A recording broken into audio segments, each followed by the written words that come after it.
Nets vlog.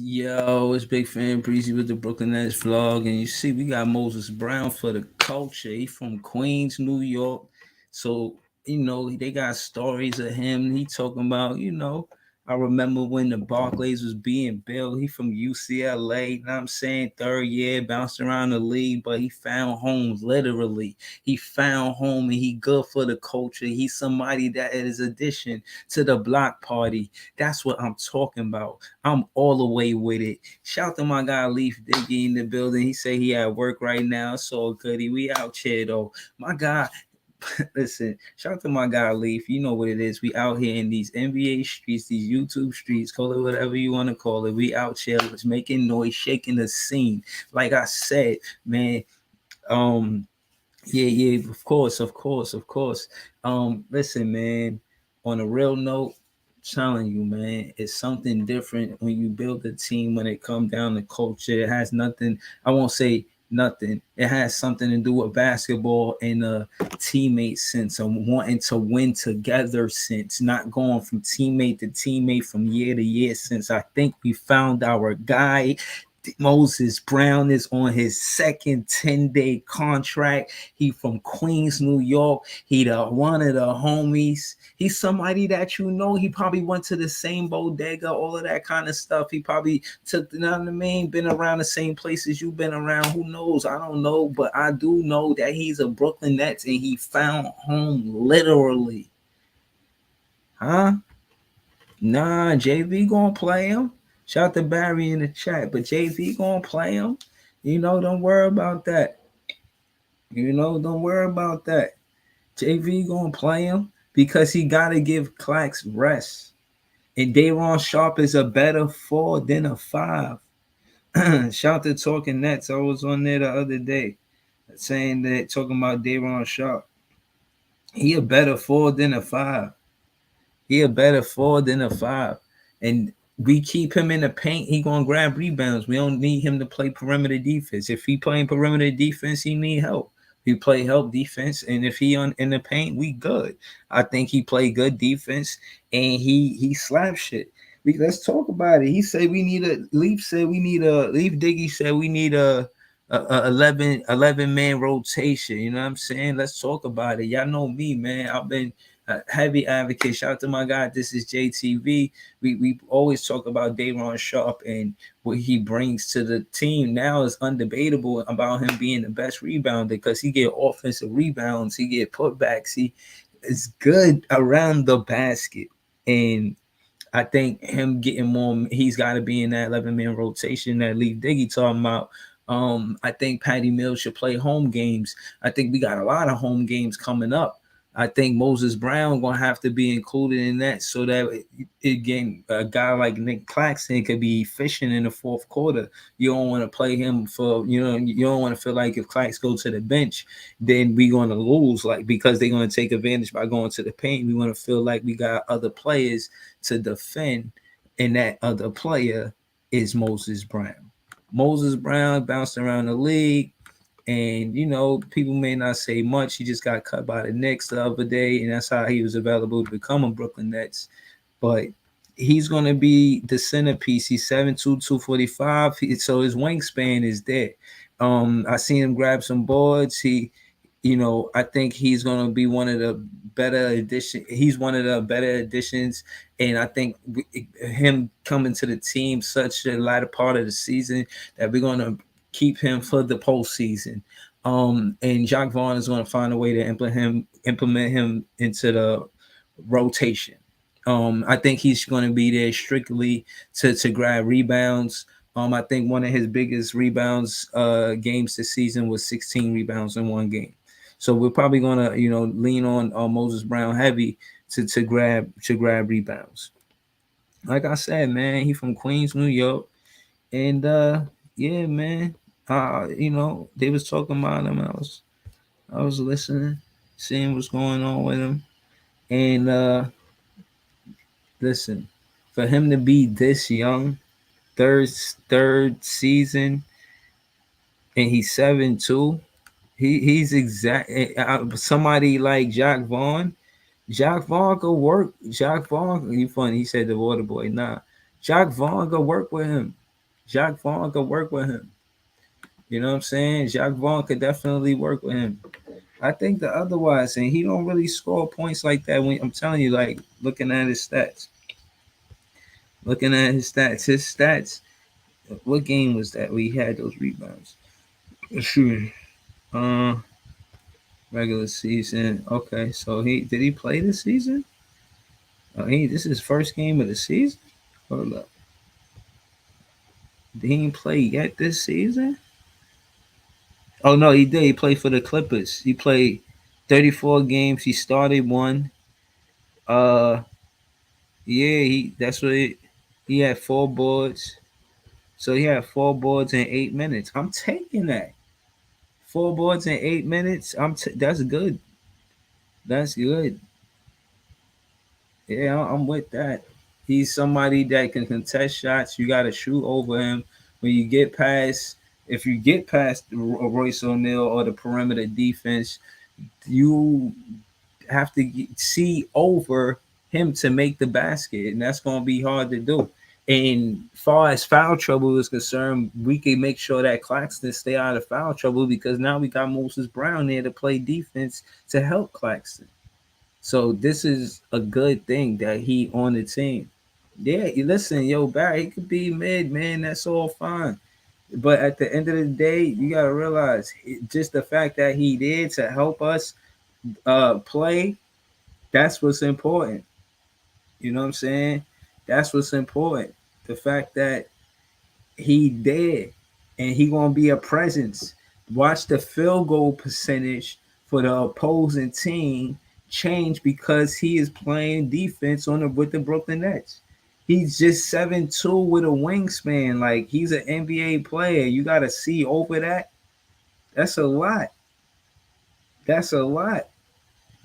So, you know, and I think that on certain defense, like if we match up versus Cleveland, you could put Moses Brown on Jarrett Allen, and you can put Nick Claxton on Evan Mobley. If Evan Mobley go play the 3-point line or try to, you know what I'm saying, dribble for the midi.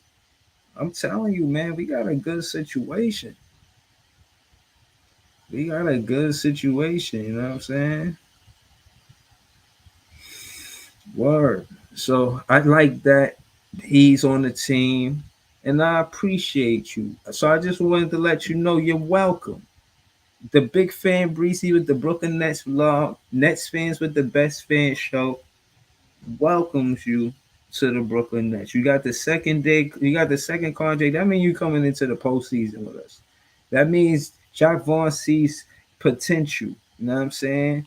And I think at the end of the day, it's gonna look good for us.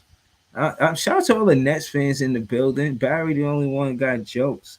And I'm saying, he said if he was good, JV would stop, would play him stop. Oh, all right. He's whatever, Barry. Like Leaf Diggy said, everybody's so focused to go on the go to players. The bench and youth players can do damage this year, especially for us. That's fact. Shout out to Iceman. He said, "Yeah, but I'm gonna get into this comment. Listen, of course, and I think we've proved that by tying the record of 98 points, we could put up points and we can compete with teams with our bench. The only thing we need is for Jacques Vaughn to open that rotation up a little bit more. And I think he's solid with the adding Joey, adding Royce, and he know to play Joey when he hot and don't when he not. I like that he did that. That's an adjustment that he made, and he's not relying. But I can see going into the postseason, which is makes us a different team. Leaf is we do not have to rely on Joey Harris alone for the 3 ball going into the playoffs. And that mean a lot right there. That mean a lot. And again, Joey Harris because he come off of the bench. So shout out to Leaf. That's a dope comment. We out here, man. We out here. And ask Sumner, stay healthy, please, man. You played one game and you got hurt. I know you could have helped us with that Orlando Magic game. And if you're not going to play as Sumner because he hurt, play DDJ. And it's not a or, it's a and. Play and him and Cam Thomas. And you see Cam Thomas going back to his original game. He's taking three still, but he scored most of his points going to the basket. And that's what I'm saying. If we could get Cam Thomas to do that, defense is not going to be able to play with us. Shout out to my guy, King of Kings. You know what I mean? Or, yeah, we out here, man. We out here. Listen, man. I look at it like this. We got Moses Brown. He on the team. He got some experience. He got some run. He played with the Clippers earlier this season. Now that he's on the team to help Claxton, we got our full roster. This is the roster going into he played the number 0 too. This is the roster going into the playoffs. Let's take a look see. Let's take a look see. Let's get back to Leaf comment, right? Said 11 players. Let's be specific about what 11 players and go into the roster. Right. So you got Mikal Bridges 1, Moses Brown 2. I said that. 3, Nick Claxton. 4, I'm not gonna count Seth Curry, but I ain't gonna lie, you kind of want him for the playoffs. So I'm gonna say 4, Seth Curry respectfully, because he showed up in the playoffs. 4, 5, Dinwiddie. 6, no, not DGJ. His number is 6. Doe, they're gonna put him in the lineup. He's number 6. Joe Harris, 7. Twin, 8. Do we put Patty in? Do you put Patty in the playoffs? Wow. Royce, he's gonna be in the lineup. Day'Ron Sharpe show he should be in the lineup. What's that? 7, 8, 9? I ain't get to 10 yet. As Sumner gotta be 9 or 10. I want to play all 3 of those, man. I like Cam Thomas as Sumner and you the one Watanabe. I see you trying to put the ball on the floor. He had a little midi. I seen him attacking the basket a little more. We're gonna need that in the playoffs because they're gonna have to respect your pump fake. They're gonna have to respect your pump fake. They rather you not take the 3. You've been not knocking them down as of recent, but the game been a little different. But it'll come to you, man. Just be patient. Be patient, Utah. Listen, Cam Thomas, he won it now. you put Cam Thomas and Ed Sumner in the game. In this 11-man rotation, they're going to pick the pace up of the game. You tell them to go in there and eat. Yo, man, we're going to win some games. We're going to win some games. I don't know what they talking about, man. We're going to win some games. He said, how far you think the Nets going? I'm going to keep it real with you, man. We get into the second round. I believe that. I don't care who's there. Philly, Cleveland, that second and third spot, they toggling like they don't know what they're going to do. We got 7 games. Y'all don't know if they want to tank it or not and lose on purpose so they could have the matchup of us because we look like we the dub. We looked at like we the Dubs. Y'all acting like we in the pond and we the Dubs. Y'all not looking at us. They not looking at us like big sharks. They not looking at us like doves don't bite. Everybody want to see us in the playoffs, but y'all sure are y'all? I don't think y'all should be absolutely. Are y'all absolutely sure that y'all want to see Brooklyn Nets in the playoffs? Because y'all talking like y'all want to see Brooklyn Nets in the playoffs, and I promise you, it's not going to be what you think it's going to be. And I don't even know what you think it's going to be, but if you think it's going to be beating the Brooklyn Nets, I don't think it's going to be that. I think we play every game like it's a playoff game. Right now, the way we gotta play like a playoff game. So I'm getting to your answer, Barry. But for me to get to your answer, I gotta talk about the regular season going into the playoffs because these matters. This is what matters. The reason why it matters is because you're talking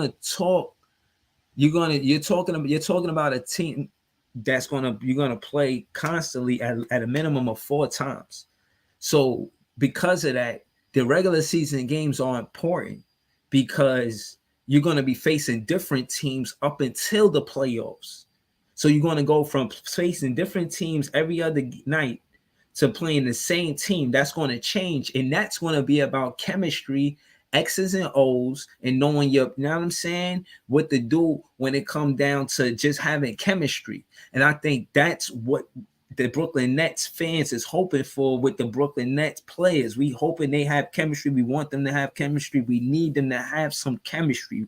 Run the bread and butters, even if it's a play that Spence and Doe only know, and then they could tell Twin and the other Twin, and they could explain it, and they could talk. They could be calling each other like, "Yo, you know, this is the play, and this is what we call it, and this is how we did it." You know, they can't take no days off. They gotta talk to each other. They gotta, you know what I'm saying, speak to each other, let them know, like, "Yo, you know, oh yeah, I wanted to tell you this. This is what I forgot to tell you. When I do this, this is what I mean. This is what I mean. I want to need you to. I want the three here. You know, this is when I like taking the three. You know, right in this corner, right in this part of the game. This is when I like to take this shot. You know, I wanted to pull up for the pre-cap so that way I could kind of explain how I feel about how we can beat this team, opposed to recap what happened. I want to feel like I count. I want to feel like what I say it matters to the Brooklyn Nets players that ever hear this, because I think the strategy matters. I think that the Brooklyn Nets can win this game by applying pressure to the rim, more 2-pointers than 3-pointers. More 2-pointers than 3-pointers. That's what I think. More 2-pointers than 3-pointers. Let that 2-point game open up the 3-point game. I ain't saying don't go to the 3-point to the 3 ball. I'm saying wait. Attack first. Make them sag off.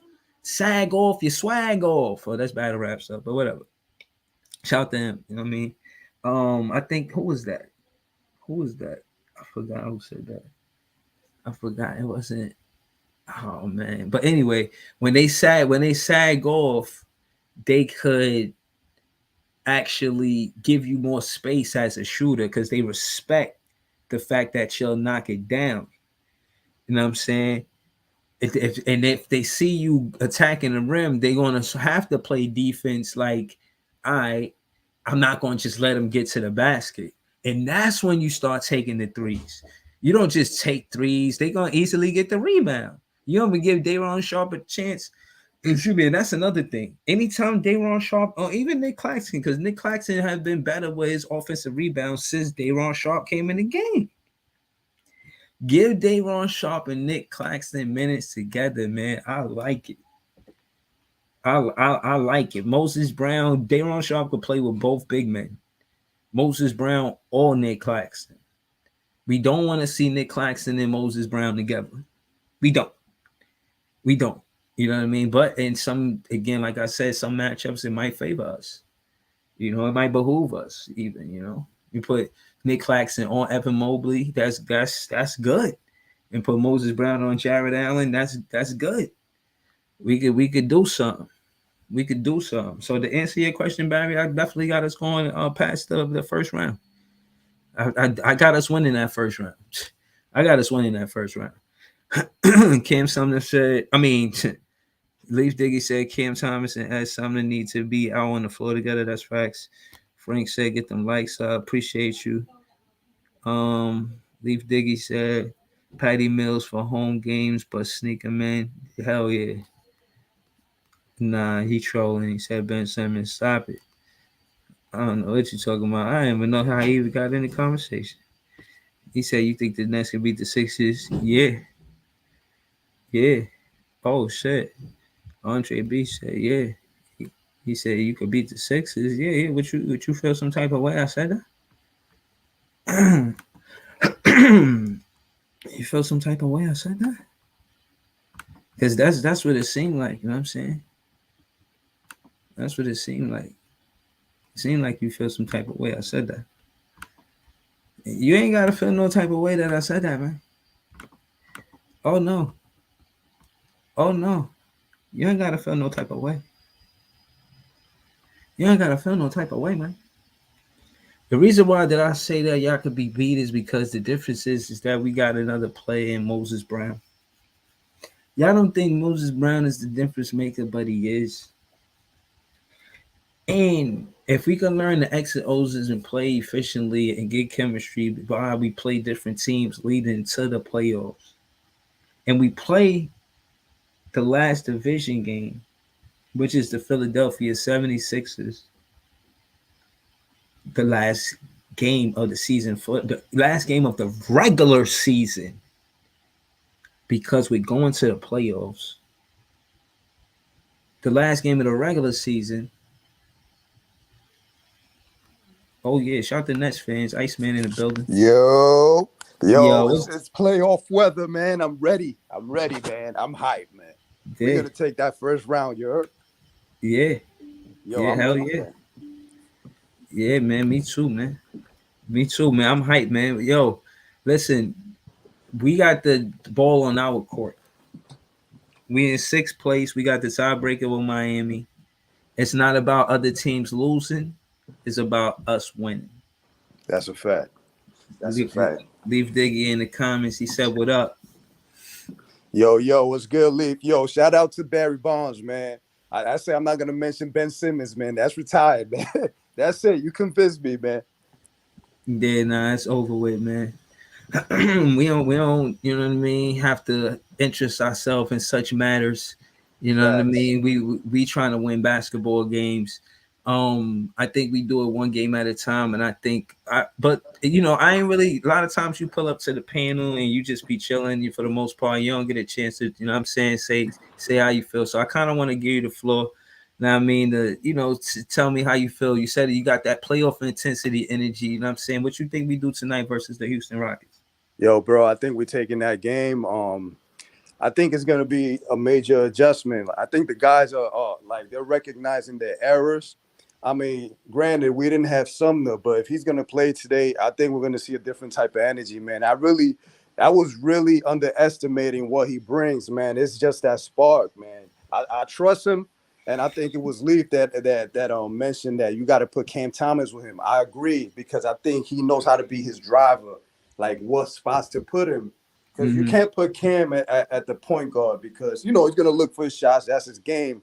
But I Right. think he needs somebody with confidence, to direct the floor and put him on the right spots because they have that chemistry already. And Right. Right. something To that hold on to add to what you said, Iceman. mm, I think Cam is looking to score as someone is looking to create. If he can't score, yeah, like Cam just only want to score. Pass me the ball, if I can't score, I'll pass it. But I'm really trying to score. yeah, As something, he's somebody that he'll drive and kick. And I see Cam Thomas getting better with the drive and kick. But a lot of times I be wanting him to put that up. When he yeah. pass, when he get under the rim, I'll be like, yo, put that up, man. Fuck that pass. You know what I'm saying? You don't pass. That ain't in your game. True, true. I mean, Who I think who's it's your just like shaking the rust off bit by bit, yeah, and his nose is gonna follow the ball. And one thing I did notice was when Cam came in, yeah, Mikal Bridges was in his ear like, "Yo, bro, just play your game." He got him yeah, under his arm. I was like, "Okay, that's what I want to see." Like, yeah, we need that. We need that. you Because know, and I think that what people underestimate, and I'm glad you're here. I want to hear how you feel about it. Then I'll speak on it. How do you feel about Bridges and both of the twins having that finals experience? How do you think that translates for the Brooklyn Nets in the playoffs? right before I clicked And on the and link. and Dinwiddie and Doe having that Western Conference Finals Hmm. experience. I So think, the experience that people think that we naked out here, we not. The yeah. players that's new starters here actually have experience in the playoffs, not with the Brooklyn Nets, but I think it still matters. So I wanted to know how you felt about that. Man, it's kind of crazy you mentioned that because right before I click on the link, I was thinking about that. And because Mikal, he got that confidence naturally and stuff. And this is what I said before like, yo, the team takes on the identity of the most confident player. And it's like Mikal got that, is that the other players are more like, like right before jumping into the pool, like, yo, is it cold? Should I feel confident?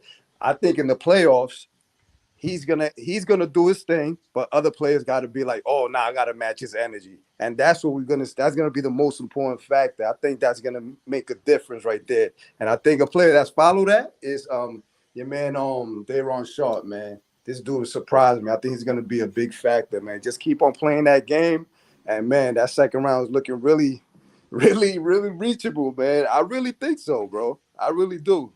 I'm not really hesitating to think like, yo, it's impossible. I think we could take that second round, man. I really Yeah, do. yeah. No, that's a fact. That's a fact.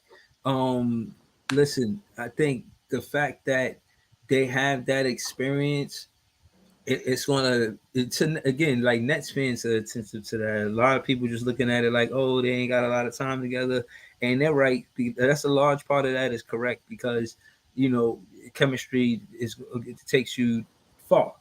You know what I Hmm. mean? As far as when it comes to teammates and just not making turnovers and silly errors and knowing that every possession count and just knowing the magnitude of every possession that you play in I mean in the playoffs. Hmm. So you know, I think that Mikal Bridges want this. Yeah, yeah. He really I said, and I said it jokingly, but I don't think it's joke no more. But you know how they say it's truth and humor. Yeah, I say he wear that number one because he want to give the Nets their first championship. that's why I call him Ace Bridges. I don't like the. I mean, the Brooklyn Bridges Ace name is Bridges is clever. fire. Ace because he's number one, and he be throwing the ace with his fingers every time he make the shot. So I call Oh, him that's Ace what he do. Bridges. The Ace. Yeah, I mean the peace sign, that's the ace right there. So I just that's ace right there. You know what I Okay. mean? Number one option right there. I mean, bro, Yeah. he want that title, bro. I mean, it's not delusional to think we could pull something off, man. It really Yeah. not. No. I think. I said another time. I say a lot of things about Mikel because, be honest with you, he's breaking records. They talk about how he was 50, 40, 90 in his first 10 games where a player come to the team. And again, player come to the team. We had KD come to the team. We had Kyrie come to the team. We had James Harden come to the team. Mm-hmm. And he broke their records for the first 10 games. Yeah, yeah, Like he's demolishing all of these theories about what it is to build from just a free agent that don't you know what I mean? yeah, If you're not building it, it's like building a house on sand. Like you yeah. gotta build it on something solid. You know what I'm saying? You can't, Mm-hmm. for lack of better words. You know what I'm trying to say. Yeah, Like, yeah, yeah. and I think that's what we doing with Mikal Bridges, opposed to KD and Kyrie and them saying this or that. Like, shout to KD, but for him to say, fire the coach and the GM and go public with that, you know what I mean? It goes to show that there's a disconnect there.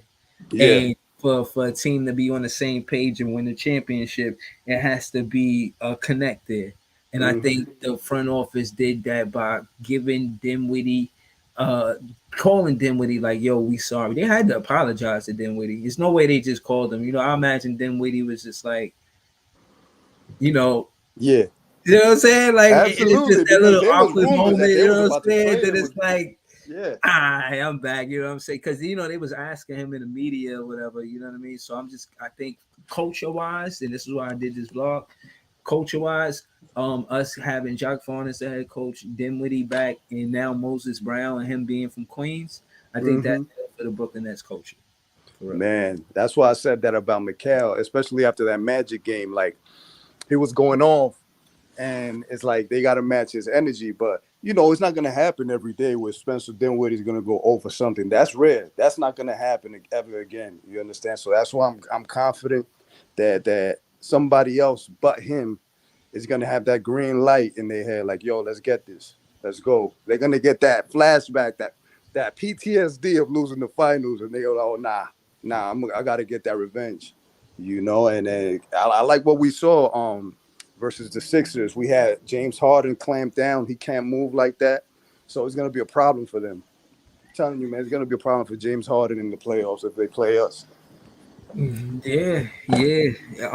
Shout to Leaf Diggy. He said if Cam Thomas is looking for his shot, more off ball catching goes as form. I agree. I feel like Mm-hmm. exactly what he was doing the other day. Besides minus the 3-pointers, I cringe when he take 3-pointers. Like Mm-hmm. I only want to see him attack the basket or use that midi because the defense going to give him room enough for both because they rather not get in foul trouble, so they'll let him take the midi. And if he could keep knocking down that midi, like learn that jab step to create that space because he got that step back. But the Mm-hmm. more he attacked, he got the step back. I get it, and he could jump high. But if he attacked more, so the defender really don't know if he gonna go to the paint because they know he want the step back. You feel what I'm Yeah. saying? Yeah. So if he put more pressure on the rim, I mean more, like really attack and put them in foul trouble or lay it up. Either one of the two usually happens like more than half, 60, 70% of the time, 80 like percent of the time, that's what happens. And he got a floater too. So I That's think true. if he's more aggressive there, yeah, it'll we'd be all right. We it'll favor us. Yeah. Now that you say that, I'm wondering. I don't think we've seen him play with the Twins because that'll be big because you have He was somebody out to there with drive. Mikal Bridges a little bit. I mean, you have somebody to drive like Cam Johnson. He could drive the ball, and Cam Thomas don't got to worry about driving the ball. Just shoot your shot and just let him drive and put Claxton in there with them two. That'll Yeah. be interesting right there. Yeah. So all right. So let me ask you. Leaf earlier was in the comments saying 11-man rotation and 11-man rotation. Who you got? Give me 11 players that you want to go with. All right, so we got the starting five that we're going with right now. Then you add Sumner, that's six. Um, Dayron, um, 7, Joe Harris. 8. Um, damn, I mean, oh yeah, Yuta, Okay, that's 9. and then we just need another big man down there. You Moses understand? Brown, that's Yes, 10. and I think that's as long as we have Sumner and Yuta in there, and the shooter, which is gonna be Joe Harris. I think that's a perfect lineup to go in with. Do you think Cam Thomas is necessary? Oh yeah, and Cam Thomas. My bad, I forgot. I thought I Yeah, included him already. yeah. All right, so hold on. All right, so this is what we're gonna do because you ain't mentioned Seth Curry, so I Yeah, I want to. did not mention him. But that's what I'm saying. That's a 12-man roster. So my thing is, realistically, as fans, what do we? I don't know which way what would Jock Vaughn do with an 11-man rotation? I mean, Do we think have we seen Jack Man with an 11-man rotation? Yeah, yeah. I definitely give him benefit of the doubt with a 10-man rotation. Oh, I forgot about Royce O'Neal, bro. I forgot about him. Holy shit. Right. All right, so let's. It don't even matter. Just don't even put a number on it. Just say yes or no if you want him in the rotation. We'll count it that way. So Okay. Mikal Bridges, that's 1, right? Mm-hmm. Moses Brown. Mm, I got to see him first, but I wouldn't put him. I wouldn't put it out the question. Okay. So that's 1 for right now. Nick Claxton, Yes. 2. Seth Curry. Nah. Okay. Spencer Dinwiddie. Yeah. Okay, that's 3. DDJ. That's interesting right there. I mean, I'll give him like 4 minutes to start the second quarter. Okay. All right, that's 4. Doe. Yeah, DFS. 5. Okay, Joe Harris. definitely. 6. Twin. Yeah. 7. Patty Mills. For now, nah. I'm Okay. sorry. Okay. So we at 7. Yeah. All right. Royce O'Neal. Yes. 8. Dayron Sharp. Yeah. 9. Ben Simmons. We just gonna skip that. Drew Smith. Nah. Ed Sumner. Yeah. 10. That's 10. See, now you Damn, at son, we're 10. gonna have to use You 12. But I would think DDJ, has a far reach right there. So I'll just put one of Yuta in there instead of him, Okay. because So that's experience. 11. So you got 11. You got 11 in your roster without Cam Thomas. All right, I respect it. Oh no, no, Cam Thomas in there. So that's 12. You got 12 guys in your roster. Damn, son. And that's Somebody. and that's what Nick Claxton by himself. Yeah, So all you're right, right. so hold on. Let me try. Because what, probably gonna put Royce in the paint. Mm-hmm. That's what he's probably gonna do. Mm-hmm. All right, so let me see if I get 11. I said I got Mikal at 1, Moses Brown 2, Nick Claxton 3, I'm not gonna go with. I'm not. Damn, it's hard not to go with Seth. Yeah, because he's gonna. But I'm gonna be honest with you. With the playoffs, it's really hard not to go with Seth, man. Yeah. It's really hard not to go with Seth. But he not always healthy neither. Mm-hmm. So I'm like right last time he didn't play. So I'm gonna just not use Seth because he wasn't healthy last game. Yeah. Spencer Dinwiddie fall. He was healthy. I'm not gonna go with DDJ, not in the playoffs. Doe. I want Doe out there because I know we're gonna play a big team and we could use him on defense if not offense. He's 6'7", 220. We need him out there for the playoffs. It's a physical sport. We need a guy. We need a guy 6'7", 220. Shout to him.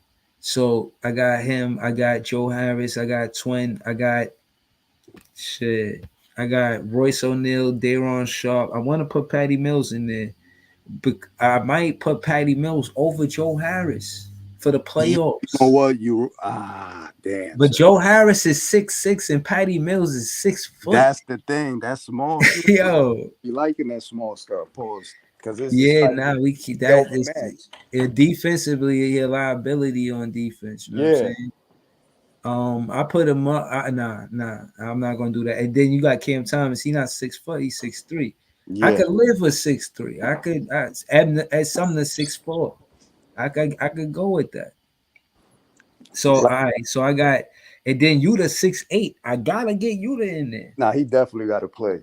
I gotta get Yuta, Cam Thomas, Ed Sumner. I'm good on Drew. I'm good on Ben Simmons. I need Daron Sharp. Daron Sharp be grabbing offensive rebounds. We need Daron Sharp for the playoffs. Man, I'm willing to take out somebody that could score the ball, whoever, for Daron Sharp. You think he's gonna take those minutes?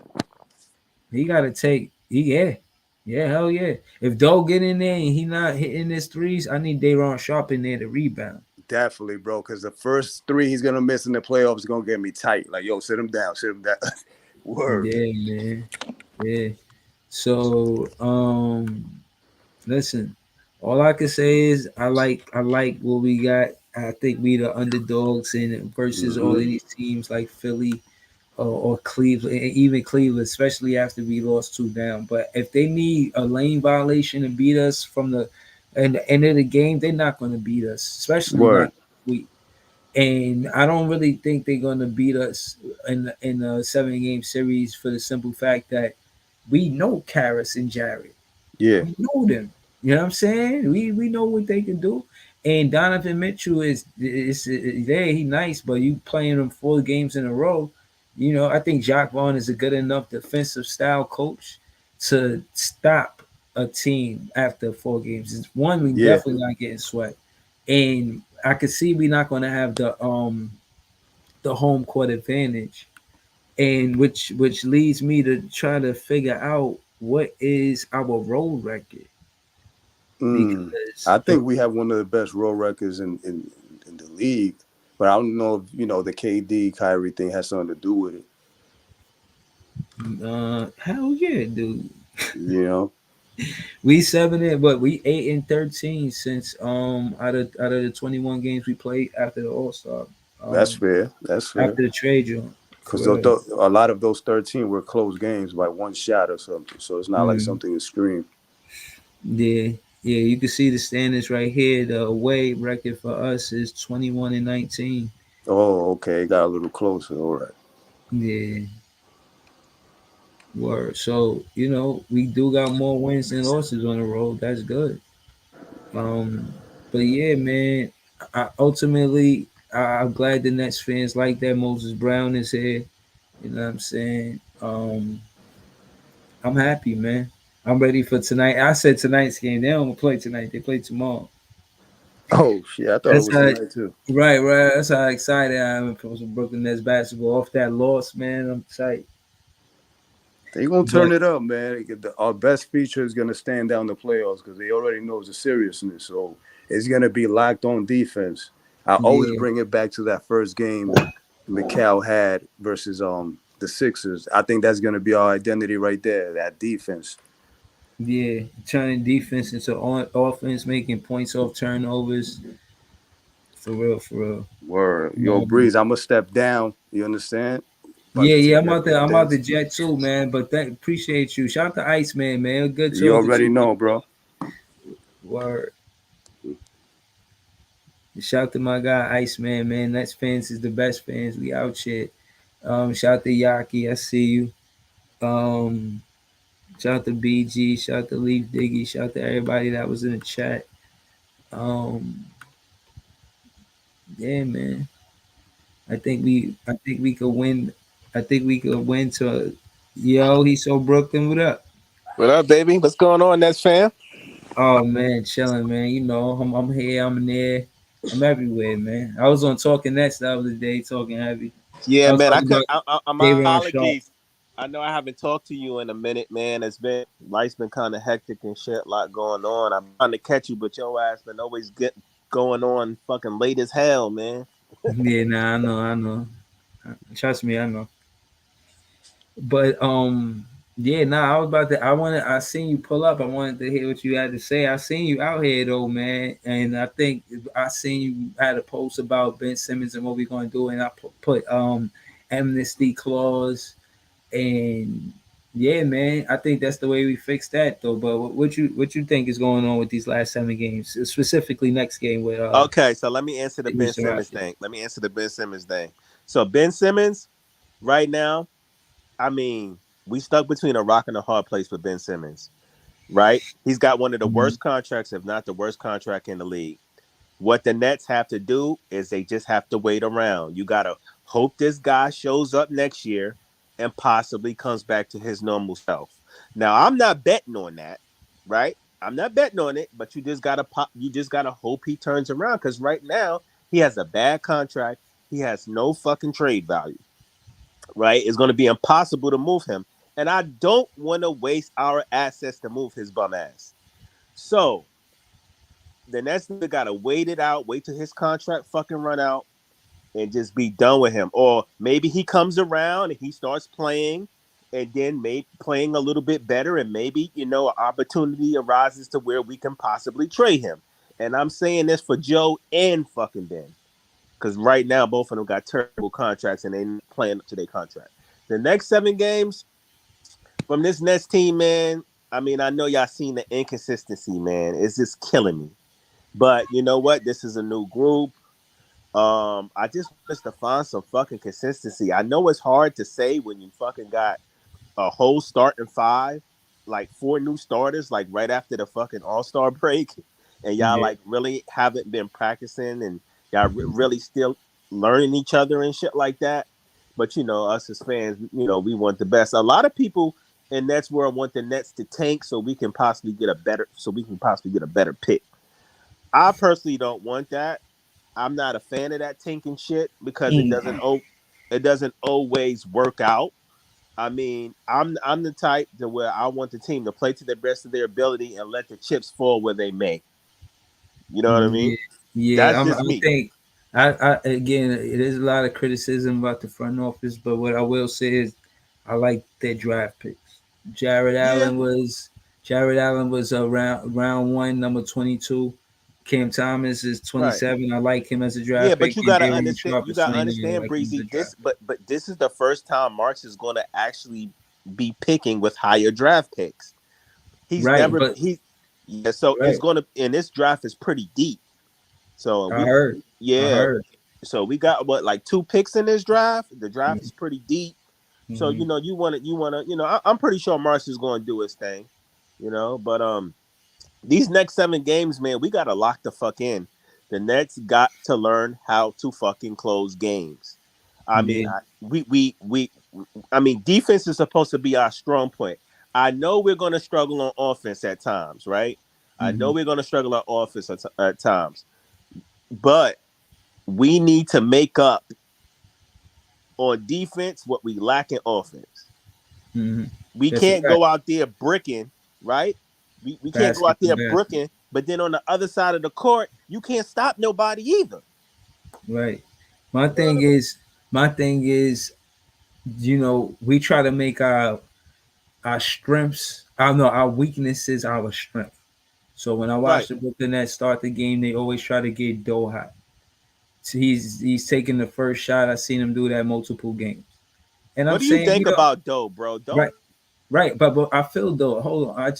I feel him. I like him, but I don't think we need to try to start our offense through him. I know you want to make our weakness a strength by doing that, but offensively, him and Twin, the Twin is streaky. He'll get high. I'll give him that.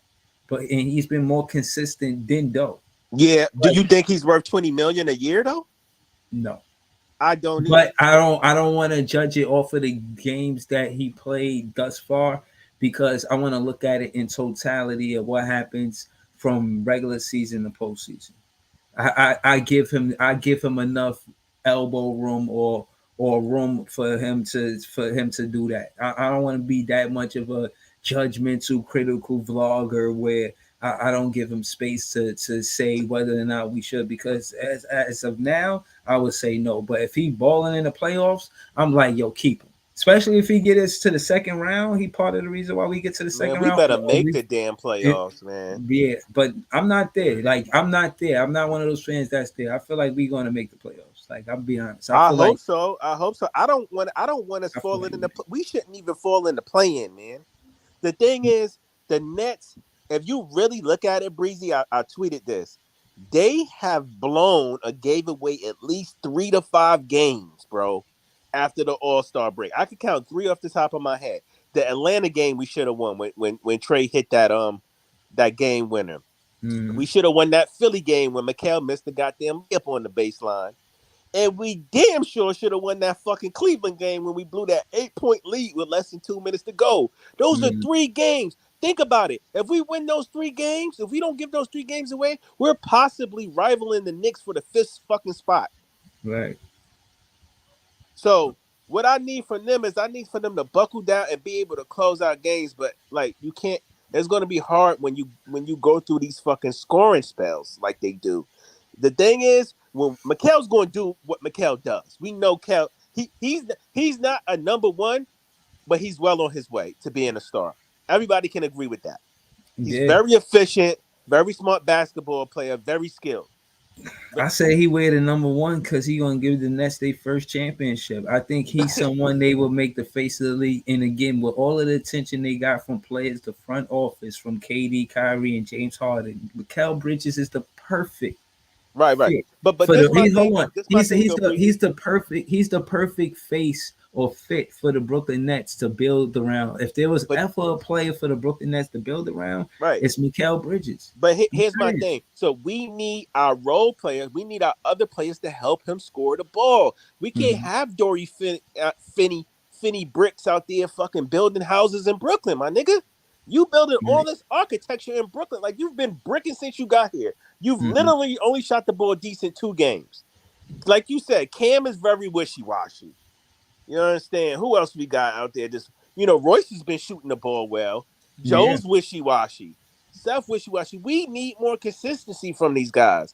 If these guys could just be more consistent, Mikal's going to do what he do, we'll be all right. I don't like Twin shot selection sometimes. I feel like he too fast to the 3 ball. I want to see him use the pump fake more, use the midi more, and even put pressure on the rim more, because you can't.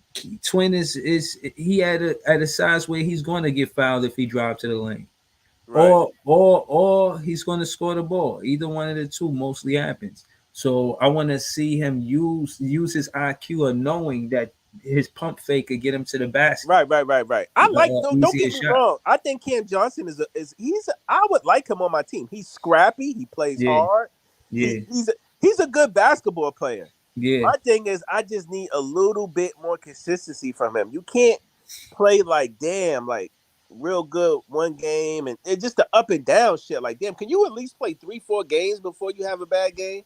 Like, every other game, you gotta have a bad fucking game, bro. Yeah. So I want to ask you this, because I keep seeing about the free agency. I keep seeing Dame popping up, and I keep seeing Jaylen Brown popping up for the Brooklyn Nets. Dame Dollar, Jaylen Brown possibly being in fucking Brooklyn with Cal. What do you think about both of those scenarios?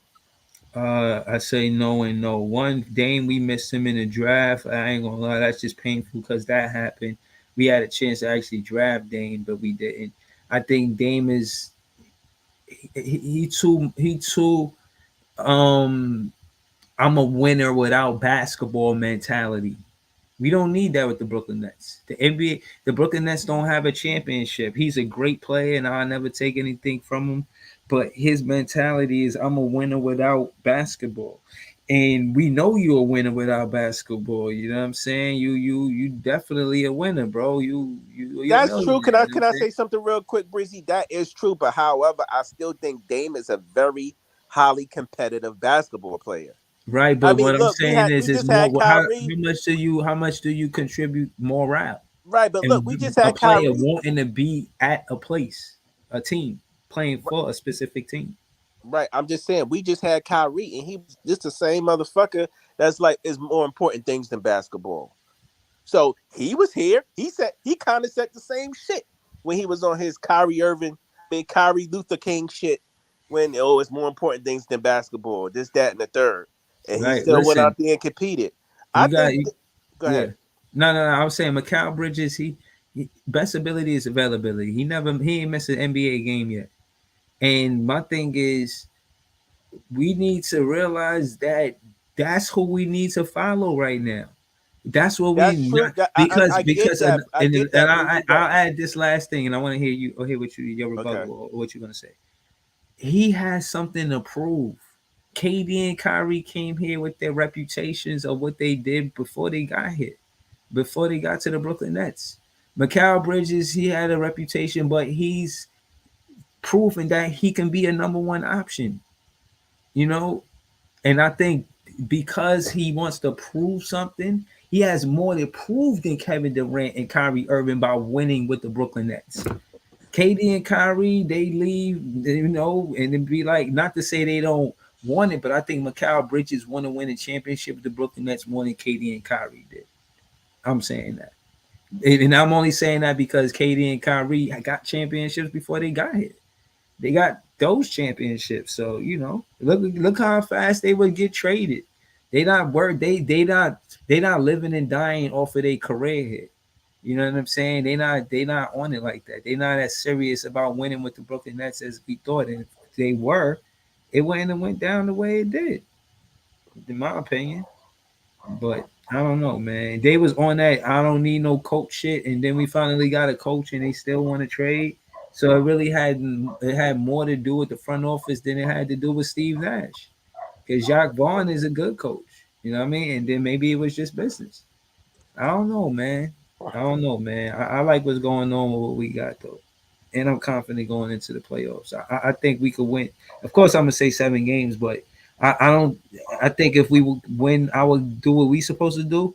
That fifth spot ain't locked for the Knicks because they still got to continue to win, and they got like 6 more games left. true. I think we win 4.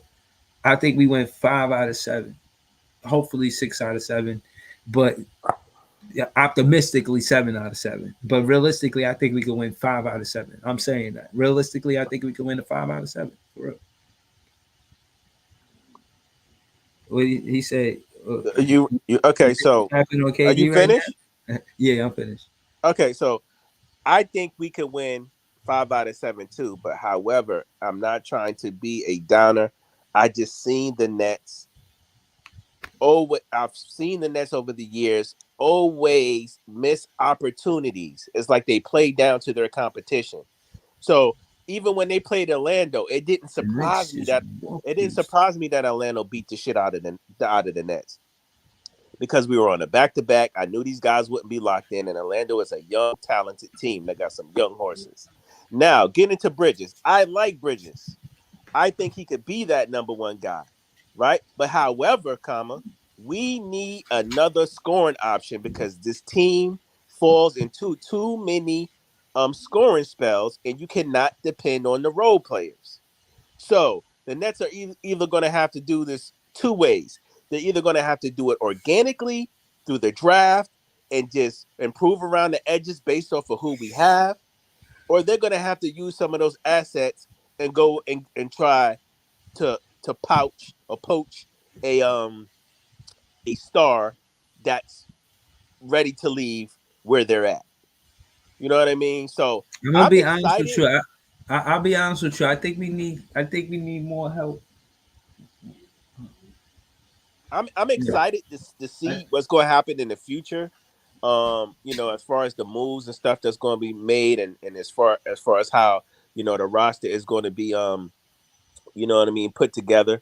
I mean, Mm-hmm. let's keep it a buck. Like after the All Star, I mean, right before the All Star break when we traded Katie and Kyrie, I mean, Mm-hmm. we got back. Our roster is kind of funky. It's lopsided. Mm-hmm. So, you know what I mean? We got a bunch of wings. We still trying to figure out if Dayron is to actually back up big, which he's kind of started responding because we got Moses now. We still need a fucking point guard because Dinwiddie, he be going. I mean, I like him. You know, I'm a big Den fan, but I don't know what the fuck he be doing out there sometimes with his decision making. Like, we still have holes in the roster. We still have like 6 or 7 fucking wings, and we're hurting and very thin in other positions. We still got Seth Curry on his team, who he should have been traded. I don't even know why the fuck he's still on the team, based off of fit, based off of fucking salary. Why is he still here? He should have got moved at the deadline. But that's neither here or there. Like I said, the Nets either have to do this thing organically where they're going to use those picks and they're going to draft very fucking well, and they scouts are going to be on their job to get us the correct pieces, get the best talent available. Fuck getting the best piece or getting what we need. Get the best fucking talent available. They always say that. Don't go in the draft looking for need. Go in the draft looking for talent. You know what I I mean? gotta respectfully disagree with that. For one, I ain't gonna lie. I kind of shied away from the conversation of what we're going to do with the draft because I'm focused on what we're doing now. But what I will say is I disagree with the talent and need. I think we need to focus with a player that can score with their back to the basket because it's the one thing that we're lacking. The KD brought that gravity to the team where he drew the double team in the mid range or the post, and we don't have that because Kevin Durant isn't here. If we got a high draft pick and we can use that to get a player that plays with their back to the basket and can score the ball, then I say that favors us. Facts. But that being said, like I say, I kind of figured what we doing now with the roster, what we got now. I don't want to give up on these players. You see, Kessler, he leave and he's successful with the Sacramento Kings. You know what I mean? I don't want to look over these players and say they were But was nice. he was he really successful though? Like, come on. I don't mean to Yeah, cut you I off, but I mean, think I think Nets fans are kind of overblowing this Kessler Edwards shit. Like, he's starting now because motherfuckers are injured. And what mhm. he put up 10 points, the max here um, and there. Like, I mean, it's not like this guy is fucking. I mean, let's put it this way, Breezy. We got 4 or 5 wings right now. That's fucking how they say it in Twitter, clearing fucking Kessler Edwards. I'm not concerned about no fucking Kessler Edwards because we got a better wings than him. Like, what wing no, do we no, have no. on the But team what? that he's better than? Right. But what I'm saying is, I don't want to add to my point.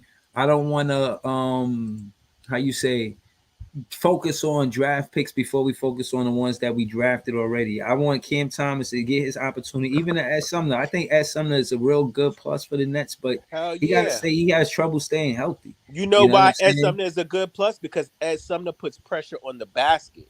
That's Right, another right. thing. The But Nets that's what don't. I'm saying with Cam Thomas. If they don't try to fit him in a role and let him attack the basket, because that's how he got to the NBA, then he could, again, we have more space for the shooters where they'll sag off and give us the 3-point line because they expect us to go to put pressure on the rim with an Ed Sumner and Cam Thomas.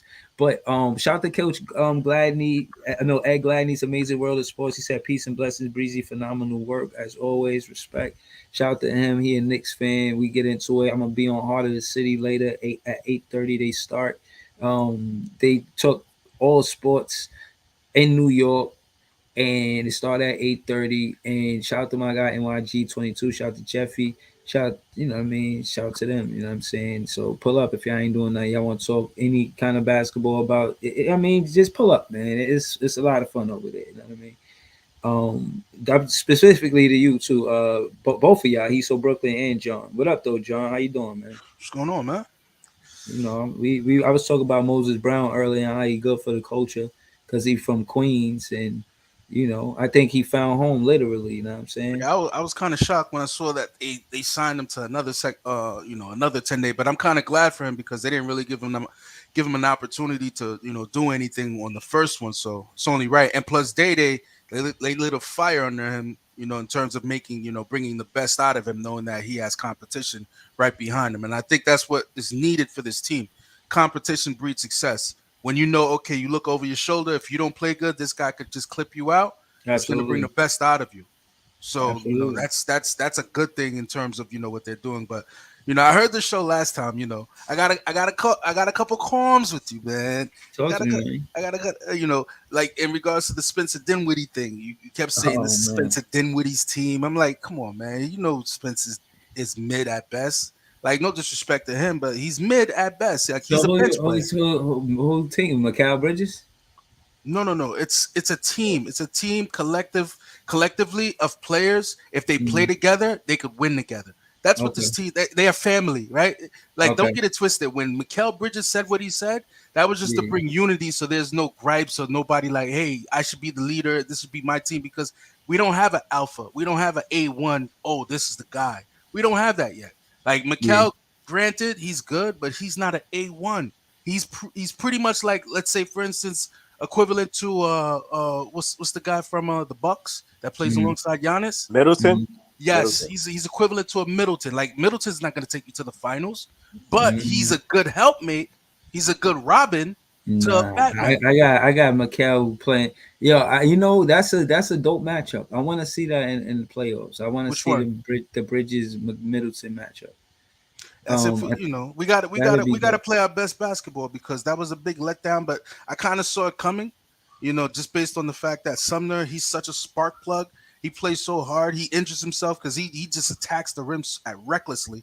Like, he just got to find ways to like attack the rim and not fall on the floor as much, because he's frail. He's frail. Someone said he reminds them of like a character in Good Times. Like, that's it. I was dying when someone said that. Yeah, he's fast as shit though, man. Yeah, he got boosters in his legs, and the thing is, he's so fast twitch that it's like a breath of fresh air when you see him on the court, because he's like 100 miles an hour every play. And I just need him to finish. Granted, he has. That play he scored in 4 seconds at that play before. No, I mean the Miami game, he did well. He finished around the rim. I need more of that. That's all I'm saying. Hold on. I want to ask you, John, because I asked he's so Brooklyn already. He said we could win 5 out of 7, but I didn't ask him what 5 out of 7 he think we gonna win out of this schedule right here. And I wanted to ask you, John, next, let me pull it up. What do you think we win out of this next 7? He got it up. It's up on the screen already. Okay. Cool. So we got what? Houston. We got Houston, right? Yeah. Okay, Houston. If we play around with them, we could easily lose, because Houston, they play tough. They play hard, and they're a young team that run up and down. We just got to make sure we neutralize that. Atlanta, that's a gimme, because that's a toss-up. Depending what team shows up, we could lose that game. Utah, that's another toss-up. We could lose that game. Minnesota, they're playing great basketball, and they got Cat back. That's a toss-up. Detroit, we should win that game. Orlando, who's to say Orlando doesn't play spoiler?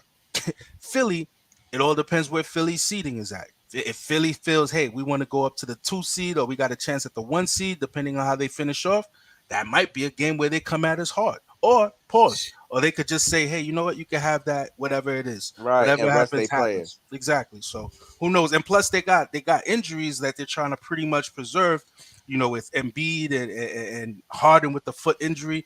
Like, so you never know. They might just sit out players anyway, just because they're like, hey, we'll just wait for the playoffs, rest our guys up. So in all reality, Ricky, let me answer that question with this. Hold on. Oh yeah, I'm waiting. So it sounds like he got a sort of 1-6 record. I'm just trying. 2 games. No, I just see 2 games. Detroit, because I'm saying automatically. Like, and Detroit is a tough game because it's a back-to-back. So you guys. No. Detroit, we should be able to. Detroit's not playing. They always play us tough, though, man. Yeah, but no, if our back-to-backs is tough for any team. Look, it's the Nets are not a good back-to-back. Let's not say that. Like, we suck at back-to-back games. So, like, we just gotta be basic. We got enough players where we blew out Miami. We sat out players in the 4th quarter. Don't that back-to-back stuff. Don't hit me with that. Like, that's inexcusable. The only thing is, I saw Royce was out. I was like, damn. And then Sumner was out. I was like, God damn. And Claxton then I was was like, out too. Was it Claxton out? nah, Claxton played. Claxton Oh, Yeah, played. but that's the Shut effect of a back to back. So it's it matters because of who's playing. And But I got a that gripe being with you in regards to Dinwiddie too. Not to cut you off. The Go thing ahead, about go ahead. Dinwiddie, I noticed in his play, if he doesn't have a slow-footed big, he can't really beat guys off the dribble. Like Detroit, they got athletic bigs. They don't have slow-footed bigs. So when he does that little screen to get that mismatch, it's gonna be tough for him to beat a guy to the paint, because if he's not able to do that, his midi is not running the city, brother. It's not. Yeah. But he could throw smaller guards on the post. He been playing like shit Yeah, too. he doesn't do Yeah, that but too no, often. I think so. To me, the back to back mattered because Dinwiddie played like shit because of the back to back, and I thought DDJ should have got those minutes. I thought Dinwiddie should have got to sat. start shooting better too, man. He Big got to time. start shooting. And he gotta know that. He gotta know the like know the sequence. Like, you're not making your shots. You went 0 for 10 and you were taking tough shots. Like, you only, if you feel like you got But the you heat know to why take he that take three. those tough shots though, John? It's because he fucking holds the ball so long, and the It's like a fucking bomb. clock be ticking down. So he like, fuck, I gotta Yeah, get he the takes shot the off. bombs, man. Yeah. I don't like he needs to play at a faster pace, because when we play fast, we get easy buckets. We got the defense scrambling like, who do you got? Who do I got? And then we get wide open looks. He likes to slow the pace down like we are a methodical offense. We don't have a methodical Yeah. offense. We So, don't do that. We don't Spencer- execute good. Go ahead. Spencer and Sumner have to attack the basket, because that's going to break down the defense. That's going to get people open. That's Mhm. going to get the opposing team in foul trouble. They Facts. have to do that. So if they Facts. don't, you see us playing fucking hot potato with the ball on the fucking on the perimeter. There was a play. There was a play Sumner made. I was like, wow, that was a great read. Like, he ran to the basket, he caught the pass, and he just threw the ball wide. I was like, that's a great read. Like, most guys, they're like, oh, what do I do? Because sometimes it's not necessarily like they're not having good looks. It's like we get good looks, and these guys are. It's like a quarterback. Like, you watch quarterbacks, they know how to make the reads to see holes in the defense. Like Cam Johnson, like, he'll break down, he get in the paint, and he'll make the wrong read, and it's like they got to restart whatever they try to do. I'm like, yo, why don't you just pass the ball right there? And some guy made a tape where he showed the breakdown of why our offense is so stagnant. These guys they don't know what they're reading out there on the floor. Like a guy like, what's that kid from Indiana, Halliburton? Yo, that kid is nice in terms of making the right reads. Like, you're like, wow, how the fuck he saw that? That's why he Right. averages around 10 assists. Harden, he was great at reading like the defense. He was like, oh, yeah. You know what though, John? Spencer is not that bad with reading. But he's not that good. That's the Yeah. thing. Yeah, you're It's right. like a catch-22. It's like he's you up get and good down. and you get bad. He's up and down. He has his moment. You don't know what you're gonna get. But He makes good reads. I give him that. He makes good reads. Vaughn said it at a press conference. He said, and Spencer said it too. He highlighted it. They want Spencer to attack the rim, get in the paint, and then go from there. Either make the right read, get a foul, or fucking attack the rim. Right. You And know that's what I mean? that's where my my bias lies with him, because we have to rely on him to make the right read. Not 100%, but like 80% of the time. And I don't see it. That's the thing. Like, he has to make the right read, because we play him like he's the only one that knows whatever offense we're running. Like, I don't understand that. Like, you could throw some other guys in there, teach them the offense so they could learn it as well. And I saw we had an episode of The Bridges on Yes, and I was like, oh shit, these guys are actually practicing. That's the first time I've seen it. I was like, oh wow, they're practicing. Like, Jacques Vaughn was like, yeah, when a guy does this, you're supposed to be here. Like, they were trying to teach drop coverage and how to read certain. If a guy faints here, you move it here. The guy should be here. I was like, oh wow, that's good. At least we're practicing.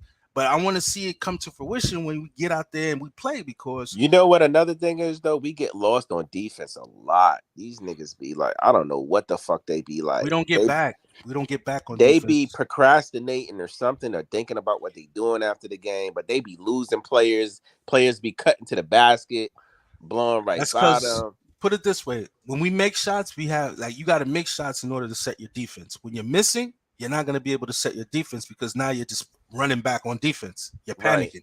Your and we don't get transition defense is terrible. You gotta be good. Horrible. Yeah. Horrible. I mean, we got the horses, but it's too many variables. We gotta rely on Jacques Vaughn putting in the right rotations, you know, and if he puts in the right rotations, not, and it doesn't have to be an injury, because granted, the only reason I think Sumner played that game is because Seth was out. Like, he was Right. forced to put in Sumner. It wasn't like he was like, yeah, I'm going to Sumner this game. This is a good game for Sumner. Right. He was forced to put him in there. It's Like, Cam too. That's what I'm Yo, saying. I hear y'all going back and forth, and you say, "Oh, we got a Jacques Vaughn," but I wanted to ask y'all: do y'all like Roy Ivy, the assistant coach that be talking at halftime? I mean, his mouthpiece is good, but I don't know. So no, but I want to just tell y'all who he is. On September, he was assistant coach and he was a player development coach. He was a player development coach for the Oklahoma City Blue. You know, that's the I guess Oklahoma OKC. They he's on the Knicks too. He was an assistant coach for the Knicks in 2018, and we hired him to be assistant coach in 2020. Now, I'm saying that to say he was also a head coach for the national team in South Sudan. He coached them.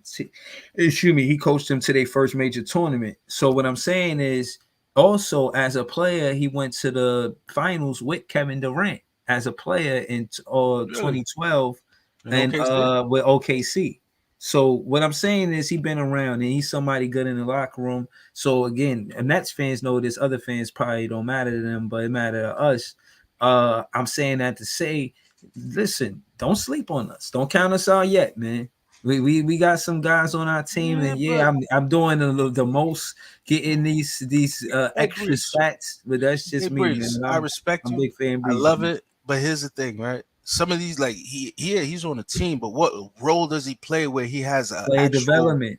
Right. I think hold on, to add to my point, play development, to answer your question, is him telling Jacques Vaughn take Day'Ron Sharpe seriously. He's been professional. All of the stuff that you ask for the rookies and the media, be professional and all of this stuff. That's what Day'Ron Sharpe is doing. He always got a smile on his face. He in the gym working out all the time, getting ready for the next game. And you remember earlier in the season when they said that Jacques Vaughn took a shot at Ben Simmons when he was like, "Oh, you know, I need the professionals to be ready and do what it takes to take care of your body." That's the first time I ever heard him take a shot. That was kind of like, wow. Right. So what I'm saying, take a shot at players. Yeah, Day'Ron Sharpe do that. So that's why I'm saying, what up, Jay? Pull up, man. We talking about Day'Ron Sharpe. You know, I think that's what it is. I feel like he's giving Jacques Vaughn what he needs, and Jacques Vaughn is taking him seriously, and that's part of his job as an assistant coach to say, "Yo, these are the players you should be taking seriously." I don't know why they ain't taking Cam Thomas seriously after 3 40-point games. DDJ should be taken seriously because they balling in the play that game. Like that guy, him and Drew Smith, these guys, they have a good connection when they play, and we should have threw them out there instead of running Patty Mills too long, man. Hey, this may sound nasty. This may sound nasty, guys, but pause. Go ahead. What's the kid Drew? Drew is all right, low key. Low key, yeah, he's nice. He makes reads. He plays the point all right. Like, he can play. He makes good reads. That guy makes good reads. He's a smart player. Yes, IQ is high. Like, he needs to be out there. He makes good reads. Like, he knows when to make the pass. He's great. I'm not gonna say great. Let me take that back. Let me scale that back. He's good at defense, so he can stay in front of his man. Because our POA is awful. Like, Mikal, I don't know, man. It's like he's like an escort. Like, he be just, "Oh, you want to go to the rim? Come, follow me. Let me show you where it's at." Like, his defense look like it's kind of bad, bro. Like, I thought he was gonna be this lockdown defender. It's not. I don't know, man. Same thing with Finney Smith. He be getting beat too. Nah, Finney is miss. I think the analytics got him at a level where people actually think he's a good defender. I mean, he makes plays occasionally, but in terms of like, in your face, like, he's no Tony Allen. He's not even a Drew Holiday. Like, Drew Holiday is probably the last of the real defenders. The last. Guard wise. Like, he's one of the dudes, like, he's in your face. Like, you move, he's right there. He's like a shadow. Yeah. But that's why we love that something. DDJ, I think he's the most athletic player on his team. Definitely. And I think he can help this team. To me, I see a lot of Marcus Smart in him for some reason. I don't know why, but just his frame, his athleticism, You know what I mean? And Yeah. you know what I mean? Just his motor. I mean, he should be playing. Like the kid can play. You know, I think He should get run, man. He should definitely get burned above a lot of these dudes. And I just realized how important Royce is. Like when Royce is in the game, he's one of the few players that make good reads too. It's like he knows what he's supposed to do. Like he knows, okay, I'm gonna cut to the paint. I know. Oh, sometimes he gets carried away. He think he in like Rucker and shit with some of the passes he throws. But he, for the most part, he makes good reads when he's in the game. He gets guys open looks because he's like pretty much like a 4-4, like rebounds, assists, and he gets his points. And if his 3-point shot is on, good night. Is it safe to say this? I've noticed this too.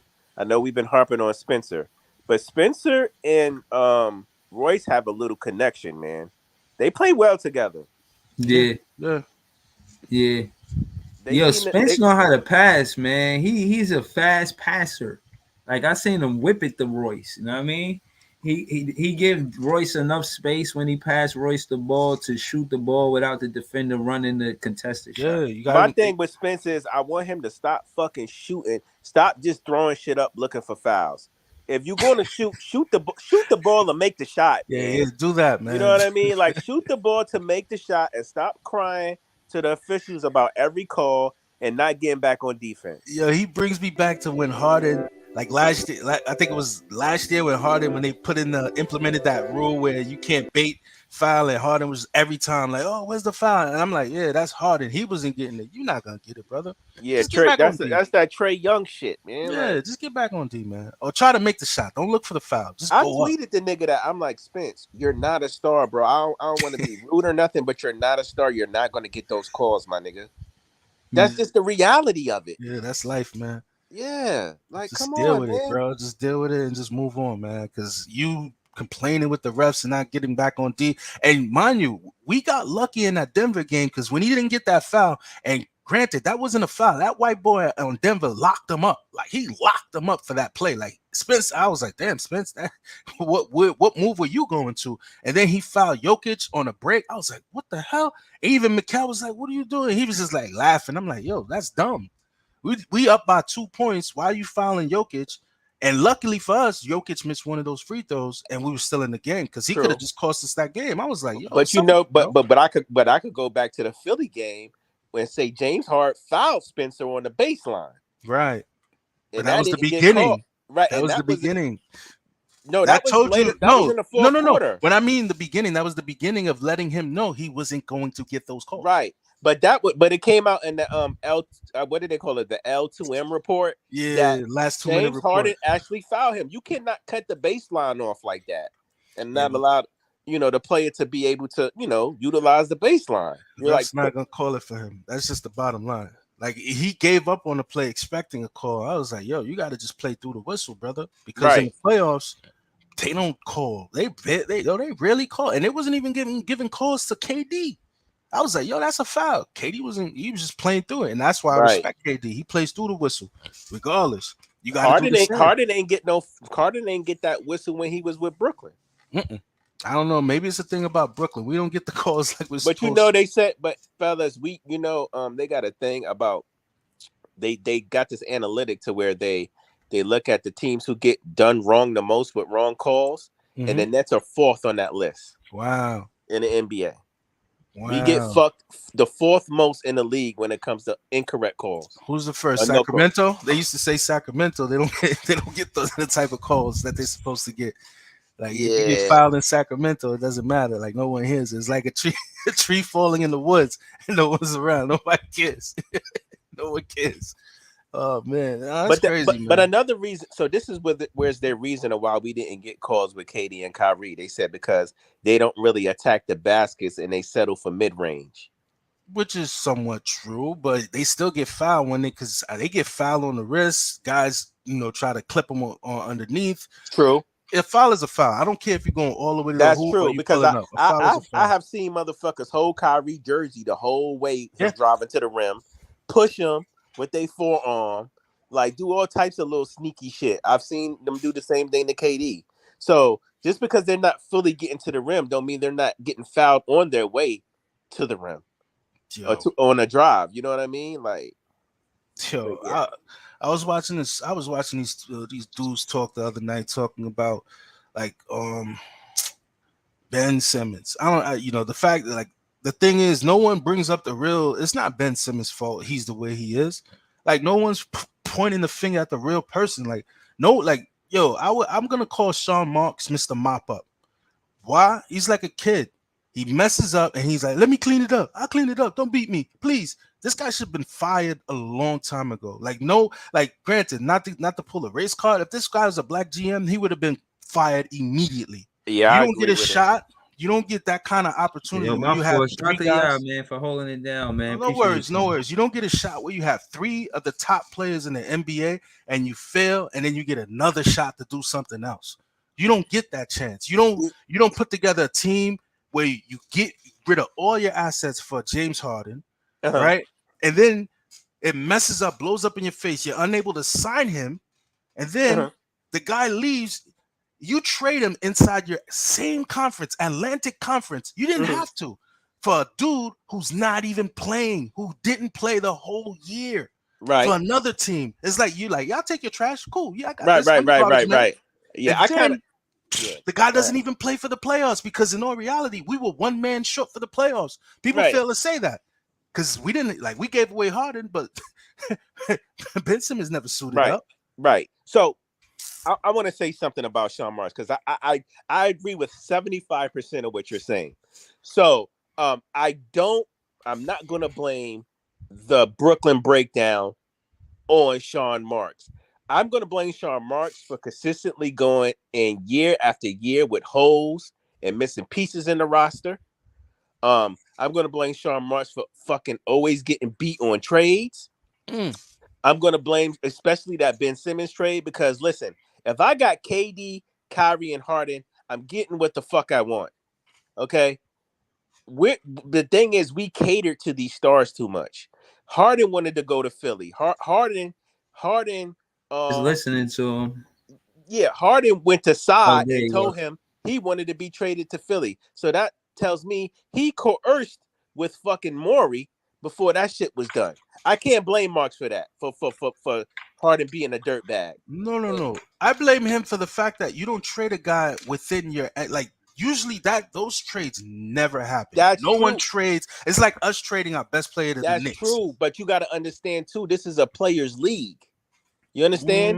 And usually stars get what they want. James Harden wanted to go to Philly. That's why he went to Philly. KD wanted to go to the Suns. That's why we went to the Suns. The only star player we did not send him where he wanted was Kyrie, because Kyrie just burnt all his fucking bridges in Brooklyn. So I totally agree with you, but you got to look at it like this. If the Nets if we play hardball with stars, right? Let's say Harden and KD, and we send them to where we want them to go, right? We don't trade them within the conference. We just say, fuck it, Harden, fuck it, KD. We gonna get the best package for you. You just got to deal with it. But what's the track record, though? Let's be real. What's the track record here? Like, you can't say we did good with 2 guys, and then go ahead. That leaves a kind of a black eye on the organization, because what are people going to say? Oh, the Brooklyn Nets be fucking players over. Oh, no stars is going to come to Brooklyn because they just do people kind of anyway. Right. You know what I mean? Right. Stars are not going to want to play there because they just fuck KD over and sent him to Detroit. But on the flip side, go ahead. I'm gonna let you finish. Let me know when you're done. My thing is, you gotta be wary of the optics. I get it. In a perfect world, you're like, yo, I want to trade this guy. I'm not going to trade him in the division. I'm not going to trade him in the conference. I'm going to get the best package for him. But keep in mind that the optics matter. Like when star players see if you did KD or any kind of way and you didn't try to work with him, they're probably going to have that in the back of their head and be like, oh, Brooklyn has money open for a max contract. I can go there. But man, they kind of did KD that was kind of fucked up. Like they just did him any kind of way. Right. And I get it. The fans are the one and the organizations are the one taking the short. But like I said, this is a players' league, unfortunately. So you have to keep that in mind. You have to keep that optics in mind. That's why the Nets always work with their players. When they do a signing trade, when they do a trade, you ever notice the player always goes where he wants to 9 times out of 10? D'Lo, when they worked out that trade for D'Lo, Marks asked D'Lo, "You cool with going to Golden State?" Blah, blah. Yeah, I'm good with that. Before he got D'Lo that deal, KD wanted to go to Phoenix. That's where KD went. He worked with KD to go to Phoenix. Harden wanted to go to Philly. Now I get it. We got beat on the Philly trade. My thing is, I would have told Marks got punked by Maury. I wouldn't have took Ben. You would have at least gave me Toby. But here's the thing: he got. Not only did we take Ben, they waived the clause for the physical. They waived the physical because you're getting goods that you don't even know what you're getting. That's Bro, why I think they did the physical and they knew about his back. They waived it. They waived the physical because they had all rights to say, "Hey, his back is no good. Throw in something more. Give us more. We're doing you a favor. Give us more." You could have you had all the leverage to come back and say, "Hey, here's the situation. We need more. Like we're gonna file a grievance." You absolutely right, Gene. We got beat on the trade. Never Gene. We definitely got beat on that trade. We got beat on that trade, but here's where it gets even trickier, right? Keep in mind, we got Cam Johnson, right? We traded Shamet for what's his name? My man, Javon Carter, and we got the pick Cam Thomas, but we traded Shamet. Now, in all reality, we got rid of Javon Carter for nothing. Now, Javon Carter looks like a viable piece. I remember you just said something about Kessler Edwards, how he was worthless. But yet someone else saw him and said, "Hey, I could utilize this guy," and find a way to utilize him. Same thing with Javon Carter. Someone else took the guy and said, "Hey, we could use the guy." Now he looks like a viable piece on a contender, opposed to what he was when he was here. Now, when you're looking at it like, okay, there has to be somewhat of a disconnect because you can't shop for the groceries and I give you the groceries and you say I can't make nothing out of this because it looks like when Sean Marks gets somebody, we can't really put it together in terms of putting it a good how can I say a good thing on the court. So where's the disconnect here? Because can I answer that? Because Sean Marks has a certain philosophy and Sean Marks wants a certain type of player. He likes small ball. We all know he doesn't like bigs. We all know he wants to play a specific type of basketball. We all know shooting matters more than anything. That's why. And also, he's a fucking relationship type of guy. Sean Marks, this is another thing I blame him for. Nepotism. It's nepotism. Hold on. Let me one 10 seconds. Sean Marks doesn't hire the best coach or the best people. He hires his friends. You see what I'm saying? He hired Steve Nash because Steve Nash was his friend. He had a relationship with Steve Nash. Jacques Vaughn is here because of fucking Sean Marks. Not because of size. Not because he's the best option as a coach. Because he has a relationship with Sean Marks. Yeah, nepotism is the worst kind of thing. But hold on. I got pushback on the Jacques Vaughn thing because Jacques Vaughn different. He came in as an assistant coach because he didn't do well as a head coach with the Orlando Magic. So once he got fired from the Orlando Magic, he became an assistant coach with us. It's the very same season that Sean Marks got here. So I give you that, and they do know each other from the Spurs. Ball. So I'm saying that to say. He picked Kenny Atkinson, Steve Nash, and I think another coach in front of Jacques Vaughn. So Jacques Vaughn got the chance to be the head coach because of his loyalty to the Brooklyn Nets, not necessarily his friendship to Sean Marks. Because it's kind of like the same thing though. Loyalty, but no. What I want to know, Breezy. I don't agree with guys. What I want to know, wait, before the head coach job with the Brooklyn Nets. Before we even go into Jacques Vaughn, I want to know what was the reason that Kenny Atkinson was fired or let go, whatever they want to phrase it. He was fired because of the stars. No, do we really know this, or this is the information that was given to us? Because whoever controls the media actually could control the narrative. Because they told me that Steve Nash was hired by KD. That was false. No, Marks hired him, man. Right, that was false because it was said, "Oh, KD is the one that said hire him." That's Marks even said that out of his fucking mouth. Right, but the narrative, they'll say, "Oh no, he told them." Yeah, he said we didn't need a coach. That's what I'm trying to dispel. Who said, "Hey, let's fire Kenny Atkinson," because Kenny Atkinson, he was a great player development coach, and he's the reason why a lot of these guys are who they are right now, playing for other teams. Yeah, but Gene, John. understand. It's Oh, not John, G. John. I'm sorry, John. You gotta understand. My bad, brother. No You gotta worries, no worries. understand. A player develop. I like Kenny too, to a certain extent. But when you're in championship mode, you need a coach who can be a championship You just hit contender the type of nail. coach. You just hit the nail. A Yeah, but championship Kenny's coach. not that. He's a player And neither development. was Nash. Yeah, Why was exactly. he hired? Yeah, exactly. But that's my thing. Marks never hires the right person for the job or the most capable person. He always hires, I don't know, based off relationship and all other weird shit. Because my thing is no reason why Quinn Snyder or Yes. Ime shouldn't be the fucking coach of the Brooklyn Nets right If now. you're serious about winning. If you're serious. Exactly. If you're really serious about winning. Like, come on, man. Like, it's coming. And Breezy, I have to disagree with you. Jacques Vaughn is a company man. Yes. Like John said, he got the job because he is a yes man. He's a company man, and he has a relationship with Sean Marks. Not and because he's willing to do his bidding. Not I disagree. I hear you. Disagree. I got pushback when you done. Hold on. But it's not true. Not because he is the best candidate for the job. Because it is no way in hell you could tell me Jacques Vaughn was the best candidate the Nets could come up with to coach this team. Over who? Over Quincy? We had Quinn Snyder still out there. It's a bunch. Quinn Snyder, shit, Vogel, shit, fucking Ime. You had people out there, bro. People, man. Nah, listen, I disagree for the fact that I think Jacques Vaughn, him having that assistant coach experience, seeing the goods, the do's, the don'ts, the goods, the bads, the rights, the wrongs, and it's something about not being the head coach and being an assistant coach where it's not on you and what you would have did in that situation, but it wasn't on you. He's a placeholder. Yo, he's a placeholder. He's a placeholder until they regroup. And then he's gonna get shit canned when they feel like we have a competitive team. They're not gonna let him coach a competitive team, brother. He's a placeholder.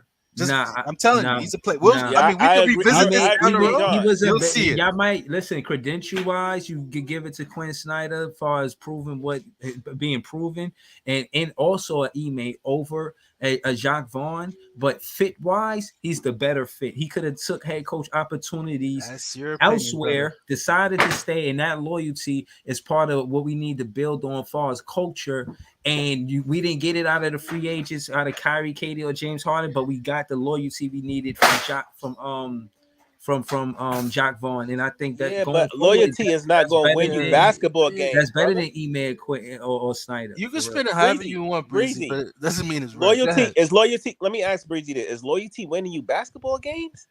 Well, we 8-13 after the trade deadline. I don't care about that loyalty shit. Get me the best fucking guy you can get in here to coach the team. Make it happen. The Nets need strong. Hold on, the Nets need strong leadership. They need an X and O's guy. They need a guy who's good with matchups. It's got to come from the outside. Hold on. Is it? Hold on. You said need a guy who can adjust. You know why? It needs to come from y'all always thinking somebody else from a different team. No. What you gotta realize is better for us than the guys. It has to come from the outside. Breezy, because the inside there was no thing.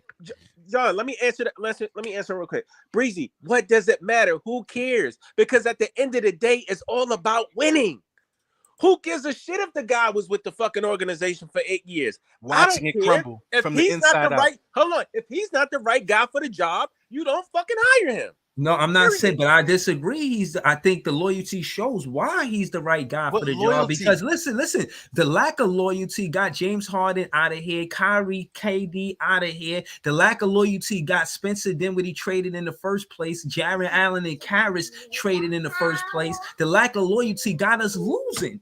We need to be showing some loyalty to either the coach or players or somebody. This is the NBA. This ain't no loyalty in the NBA. Bro, but we not winning. You said this it comes down to winning. Yeah, but my thing. But listen, let me answer this real quick, Breezy. Let me answer real quick. And we weren't winning. Let me answer this, and this is why I say we need a strong coach, because you got a bunch in here who's practically brand new, right? They're just they need to learn from somebody who is a good X and O's coach, who has good leadership, who can make adjustments on the fly. You can't just get a guy because he's loyal and he chews gum and he smiles and he talks articulate during the post conference. No, this team needs a real fucking coach, because we don't have the stars to depend on no more. I disagree. They need to Listen, stronger they, voice, hold on, man. hold on. You say depend on stars, but they just got us to the second round. That's it. Out of 4 years. Wait. Hold Breezy, on. Let me say this. No. And hold on. Let me say You- this. Before In you those even 4 finish, hold on. it's not the Let me say this. stars that Let me did say that. this. It's Those- a team thing. Like, bro, hold on. KD, that Right, 49-point game in Game 7. Don't say, "Oh, that's all he did." If Joey Bricks would have hit No, just I'm one not, of his bro. Y'all threes, not you so don't before go I there. could Go ahead. finish my Breezy, bro. you What can't I'm hold blame on, all of before this I on the could, bro, stars. before I You could can't finish do my that. rebuttal, Okay, y'all cutting me off. You gotta let me G, finish G, my G, G, rebuttal. let him go. Let him go. Go ahead, Breezy. What I'm saying is they Sean. only got us to the second round in those 4 years, and they collectively showed that the minutes wise, the big three that we have with KD, Kyrie, and James Harden, the three that we got with Spence, McCallum, and I think the twin, although they played more minutes collectively. Come than on, they Breezy. did in 4 Context seasons. matters, though, man. We was Yeah. But going that's through a why I'm COVID saying year. context matters. So that's my point. When you could again, and I'm contrasting it to what y'all said. But Y'all you said can't compare superstars. that. So Yeah, you hold on. can't Those are, compare hold that. on. That's So recency it's under bias, two man. different circumstances. You can't No, but compare what that. I'm saying, I'm just contrasting, and you said context matters. So I'm just talking about minutes column. I'm not talking about productivity because we didn't even get a chance to go to the playoffs Yeah, or let's see go to that. what it was yet. And I'm that would be Let's stop it contrast right there. Let's in stop it right one there. season, Let's stop it contrast right in there. half a season to 4 seasons. But in those 4 seasons, they played more minutes together. We played 19 games together in these teams just now, and they only played 16. But Harden, KD, and Kyrie, Let's go from superstars can make productivity. a team. Let's go from You making it seem like productivity. rely on you know how many times we needed Steve Nash to Let's show go. up for Kevin Durant. Hold in the on. playoffs? Let's go. Wait, Okay, Breezy, guys. let me answer that question real quick. Let me jump in. Let me just jump in. From a productivity standpoint, you're saying, yeah, they played more minutes, but are they more efficient? Have they scored more points? Have they came up with more wins? That's what's really important. I don't care how many minutes you play. I want to know how efficient you are when you play those minutes. So before you release that as stat, let's get the real stat. Because don't say, oh, yeah, they played more minutes. Are they more productive? Have they been more efficient? Have they won more games together? I mean, because I don't think that's true. Considering just number wise, they KD, Harden, and Kyrie, they might have played that, but 16 games in 4 seasons is crazy. Yeah, like you said, context matters. You gotta throw in every variable. Can I go? Can I get 30 seconds? Go ahead. I want to answer Breezy. First, like you said, context matters, right? You can't compare those two situations because we had a COVID year, we had injuries. Like the world is open now. So I hate when people do that. Like, and first of all, KD didn't even play the first year. Let's just say that. So I hate when people get on Twitter, they get on these blue apps, and they just say shit without fucking putting all the context in there. Because if you were following the Brooklyn Nets, you would know that COVID fucking fucked them over. Injuries fucked us over. KD didn't play the first year. I know. So that bullshit about they only played this many games is bullshit. Hold on. Jay, it's a stat. It's a true stat. Hold on. Breezy, let me answer your question about how the Stars only won one playoff round. So I can't blame all of that on the Stars. You know why? Because it goes back to Sean Marks. Sean Marks hired an incompetent fucking coach. Sean Marks gave the keys to the fucking Ferrari to a student driver. Sean Marks is the one who came. Driver. Hold on. Sean Marks is the one that came into the season every year with holes in his fucking roster, with old ass players like fucking Blake Griffin and Paul Millsap and all these other motherfuckers that got one leg in the fucking league and one out. So, even though they're stars and they're going to put up big numbers, the Stars are the icing on the cake. You got to build the foundation around them. And that was Sean Marks' job. Failed to do that for 3-4 fucking years. So I don't want to hear, I don't want to hear about, well, KD and Kyrie only won us this. No, Sean Marks put shit around KD and Kyrie. And they may do. Stars, when you got that type of talent, you give them the right support. You get them the right coach. You get them the right role players. Sean Marks failed to do that. So you cannot blame all of that on the stars. No, I'm not blaming it on the stars. I'm just saying did. that we had stars, and the furthest we went to is the second round. That's not me blaming them. That's just me going over the stats with you. Look, all I'm saying is this: with the players that we have, they're not considered stars. They're considered role players at best or solid players at best. That being said, they got something to prove, and I think because of it, we looking at it as more of a team thing opposed to superstars going to carry the team. We looking at it not like a championship bust, but this is a team that we can build with. And I'd rather be a fan that support a team with a team that we could build with opposed to a championship or bust team. I just feel like it's more organic, and I think that's where we win at. That's why I'm opposed to Dame coming here over Spence. I think Spence should start, and I think it's part of the culture. How far are we gonna go with Spence? I mean, with Spence, how far? No, I do think we need another piece, but replacing Spence for Dame I don't think is what we need to do. I think we need a player that play with his back to the basket to give us that gravity on the offensive side of the ball, where the shooters could get more, the jump shooters could get more space to shoot the 3 ball or the long ball. And we only get that with a player that plays with the back to basket, and we lost that with Kevin Durant. So yeah, there's minuses that we can't make up for because of Kevin Durant. So you got Mikal Bridges playing good, scoring maybe around what Kevin Durant would score, but he doesn't play with his back to the basket for the most part, and Kevin Durant could, and he drew that double team more than the Mikal Bridges. So as a team, we play better.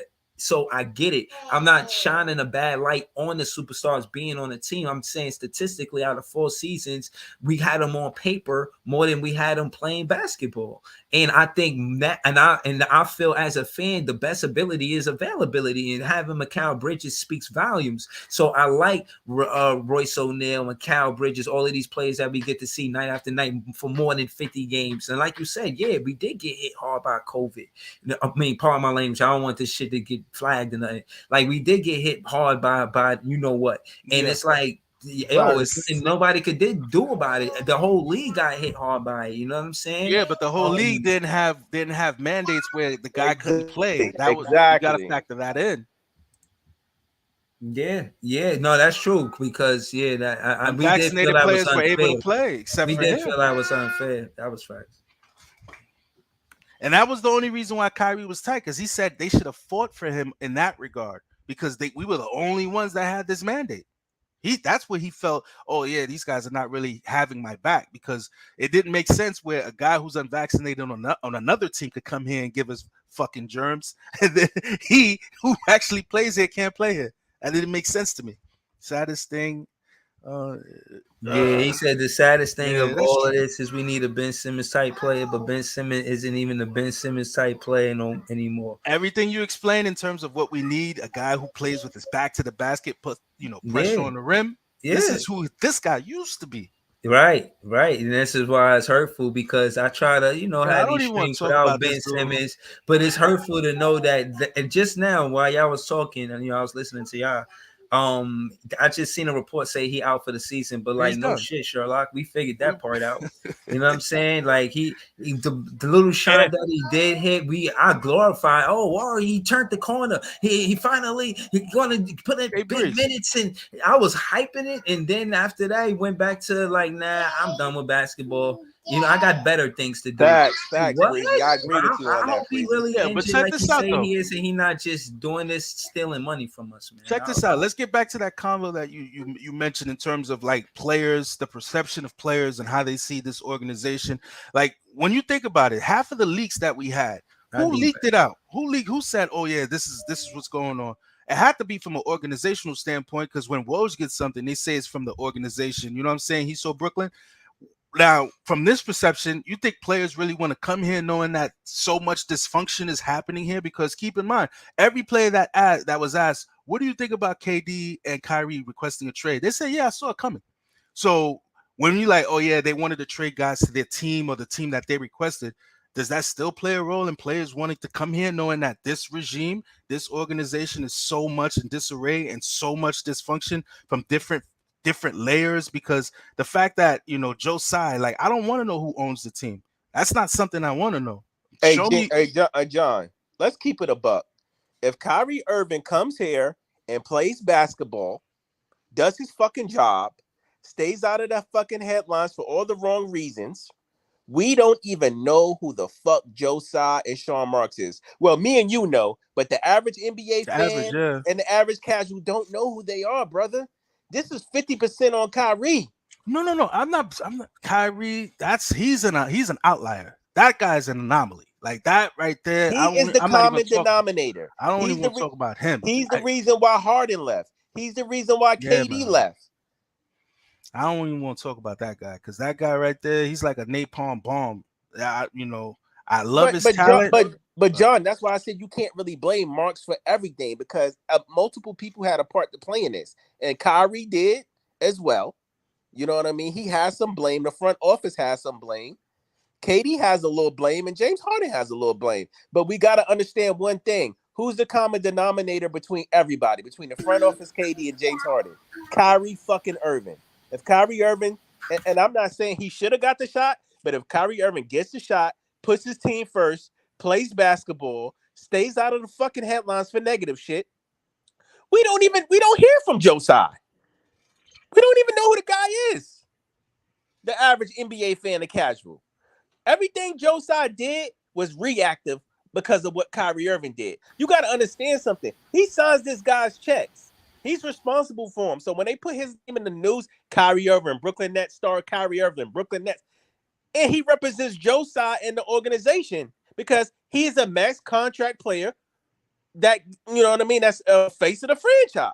So as an organization, you got to get out in front of stuff like that. Now, granted, Tsai was wrong for putting Kyrie's punishment out there in the public and going on Twitter and saying shit. That was fucked up. You keep shit in-house. I'm not saying he's on. That's my thing. That's my thing. In-house, like you deal it. You don't say, "Here's what I'm doing to him." World, check this out. You keep it in-house because a lot of stuff happens with other teams, but it's not as publicized. Right. But I say all that to say this. Brock said something. I'm sorry. John. Team, stop putting that narrative out there that Brooklyn ain't gonna be able to get no stars because of what happened. Real motherfuckers know Kyrie Irving nuked this shit. Okay? Kyrie Irving nuked this shit. They know, a lot of players in the league know he's a cool guy. You know what I mean? He's a good guy, but they also know he's a little off his fucking rocker. So to sit there and say that, oh, we ain't gonna get no stars or no players because of what happened, but the front is bullshit because the front office wasn't all the blame for this. Majority of the blame comes from Kyrie Irving. We'll see.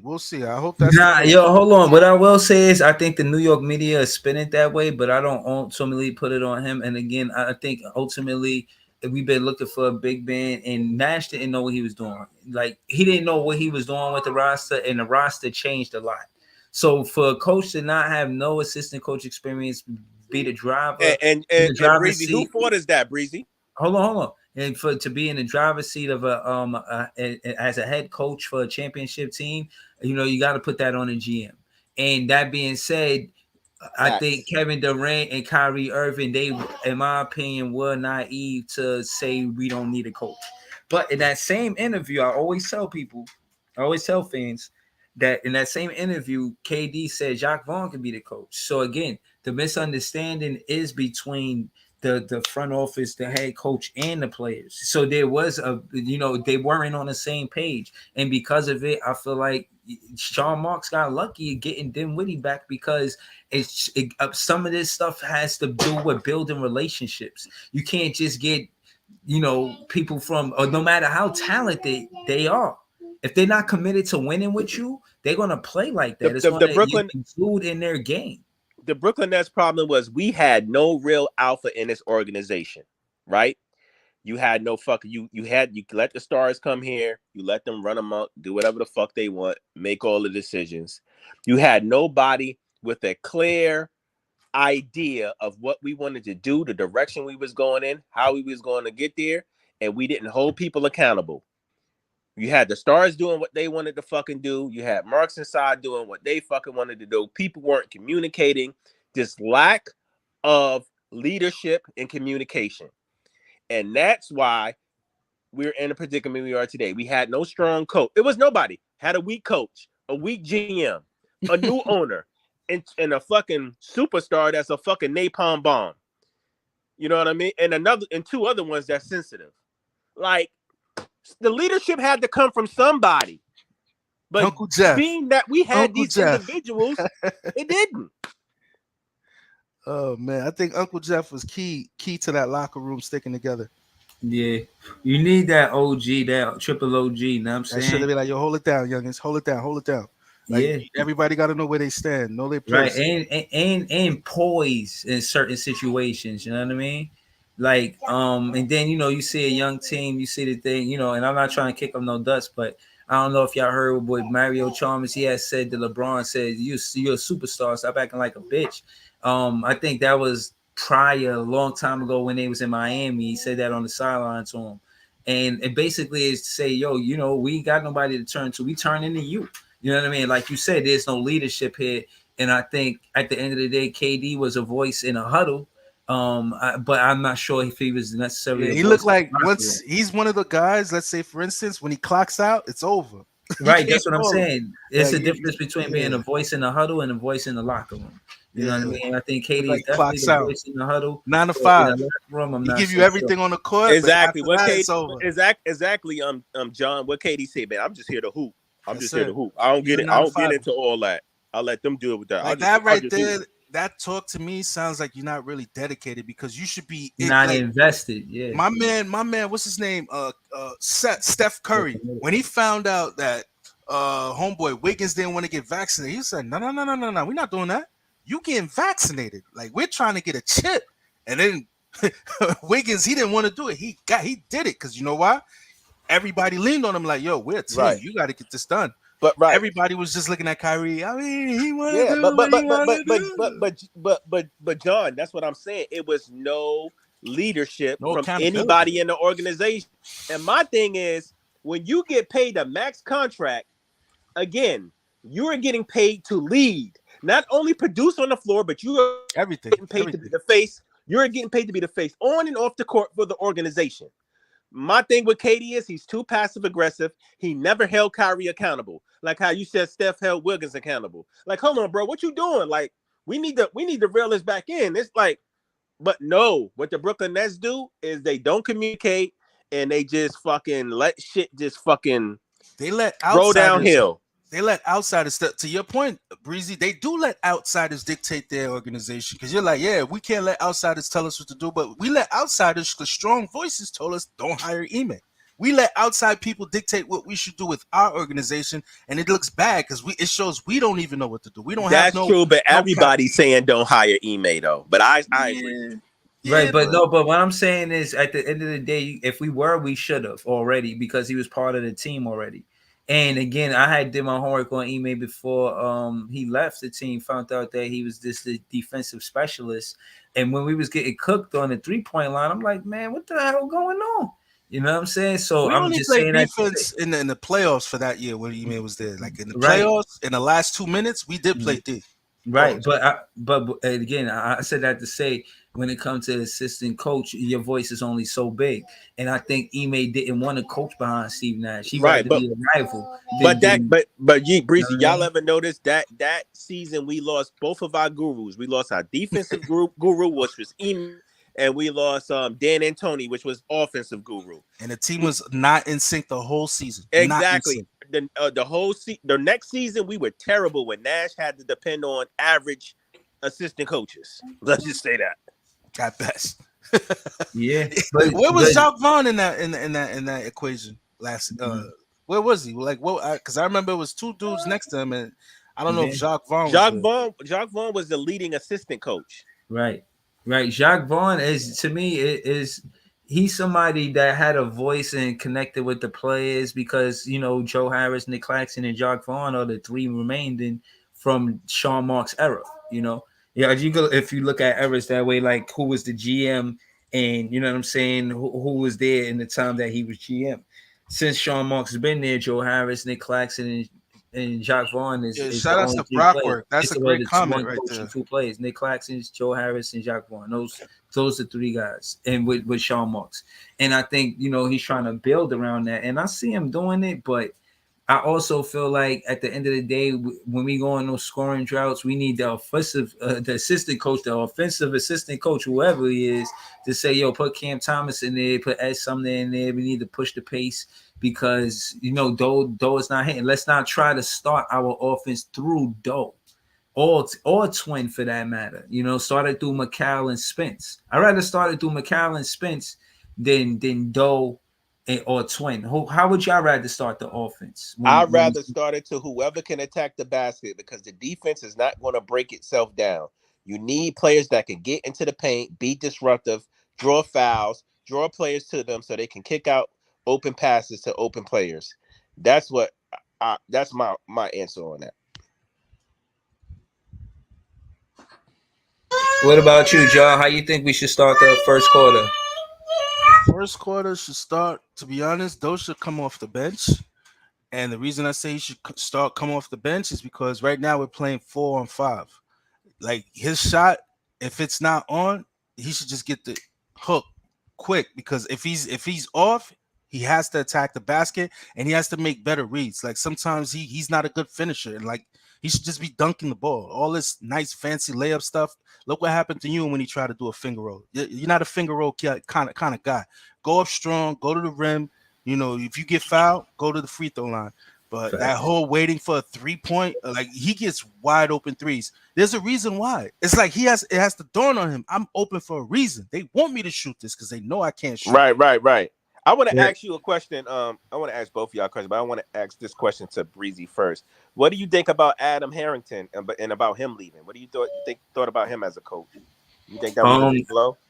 Yeah, I thought Adam Harrington, his body type. I think he was around the time when we had Rondé, Ellis, Hollis Ellis, or something like that. And Al Harrington, he's one of those players that was like a tweener. Like you didn't know if he was a 4 or 3. And the way the NBA is going, you see players like Shed and stuff like that. I just thought that he was good for players coming in the league. You know what I mean? Because he could help them with the player development.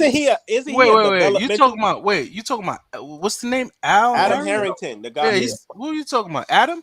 Yeah. Oh. Adam who? Harrington, the coach that left. Yeah. He was like, wasn't he like a developmental guy too? I think he worked with KD. That was like KD's I think he was KD's personal trainer or something like that. At one time. Oh, you talking about him? Yeah, he was good. He was he was talking about Al Harrington. I'm like, I'm like, yeah. No. In the faces. Yeah, that's why I was like, nah. That's why, hey Breezy. That's why I said coach. I said coach Adam Harrington. Oh yeah, no. He's nice, man. And KD, I seen threw a fit when they hired him again. Yeah, but he's a developmental guy, ain't he? When I seen him. Yeah, but to me, I think that's why the G League becoming more relevant and they getting these players like Cam Thompson, Day'Ron Sharpe in their rookie seasons in college to say, well, if they don't get minutes with the NBA, they're good enough for the G League. Now these guys are, making money playing basketball. And, I just think the player development, when you're building a championship contending team, you don't want to leave that part out. You can't expect all of these players to be developed and then they're just going to compete and all they need is chemistry. You still need young guys to compete. Even with the Celtic run, Rondo was pretty young in his career when they was winning those championships, right?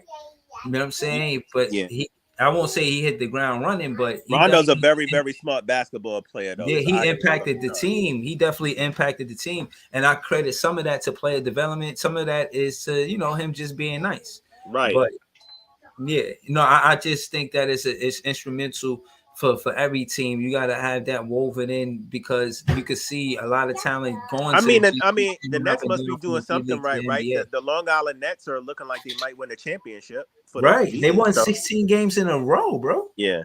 Okay, so let me ask you this, John. So before you got in here, I asked Breezy this, right? So we got two options based off how the Brooklyn Nets want to go with this, and I want to know which option would you take.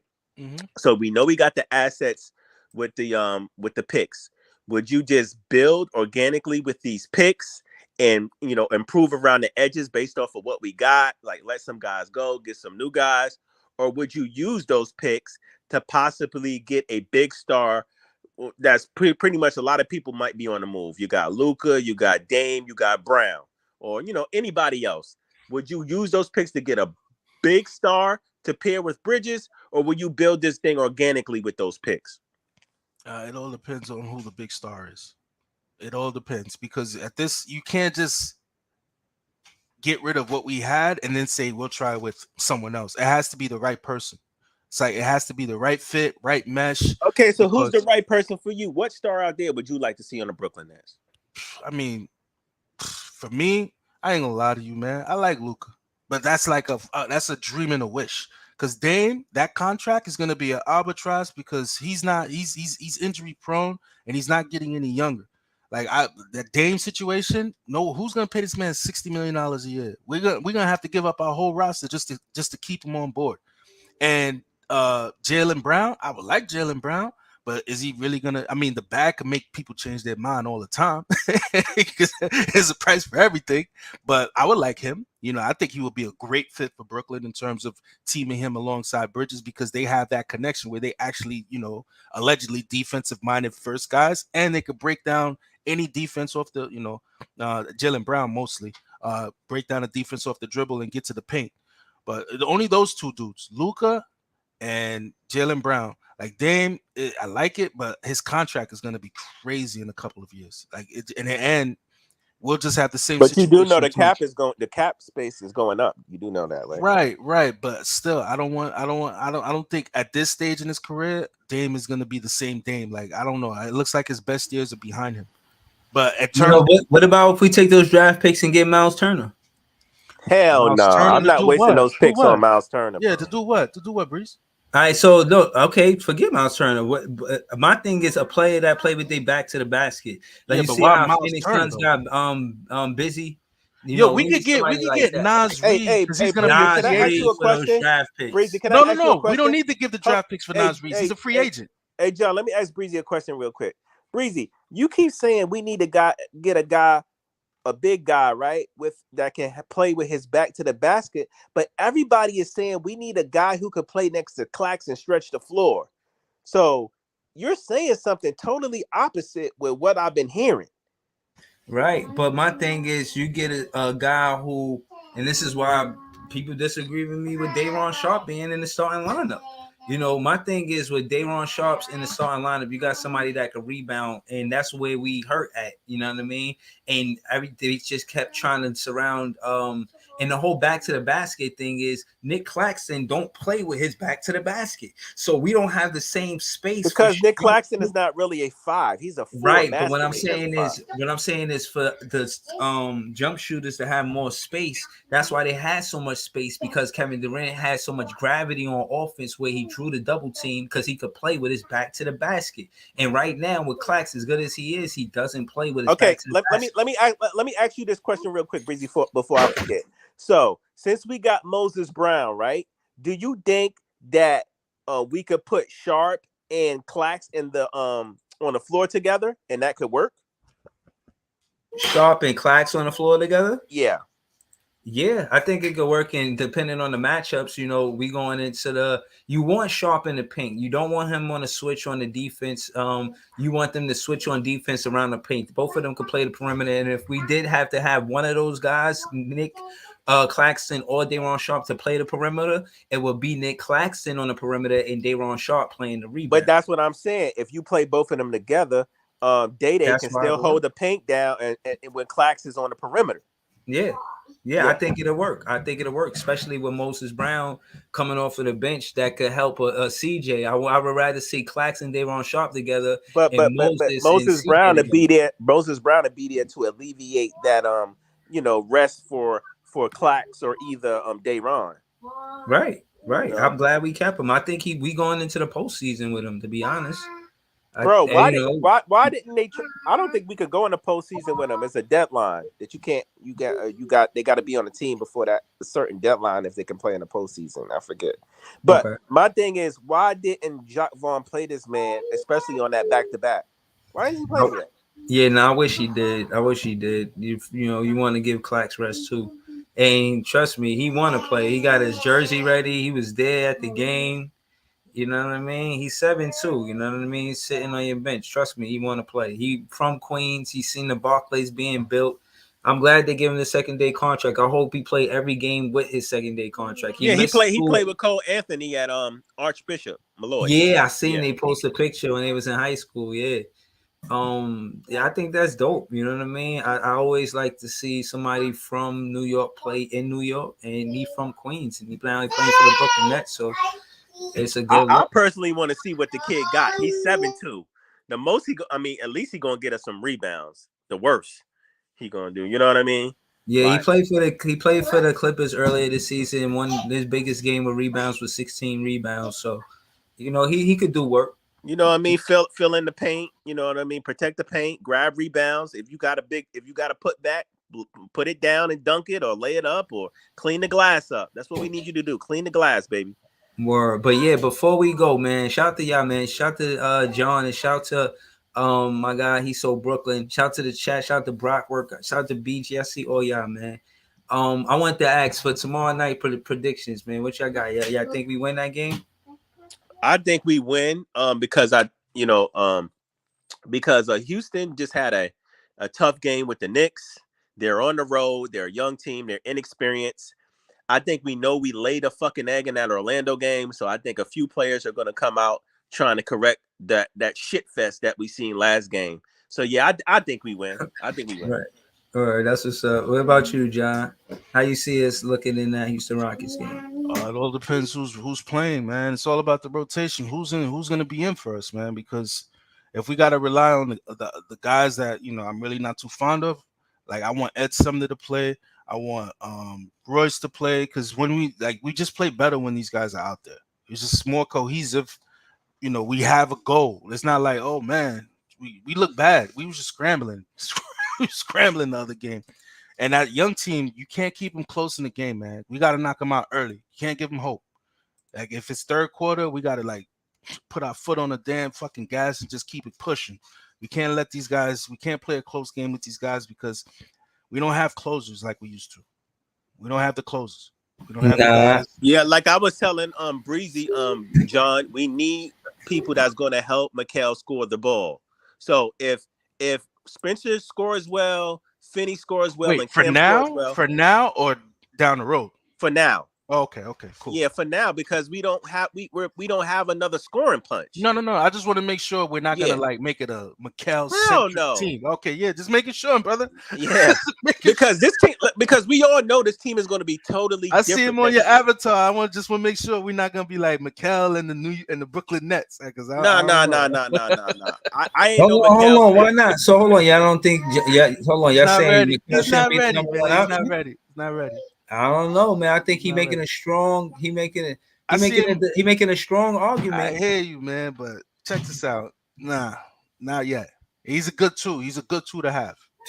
I'm just saying, going into these next games. But look, I could be wrong. He's gonna be our number one option. The playoffs. If we make it to the playoffs, I don't want to see players make it to the playoffs. Can I ask you a question?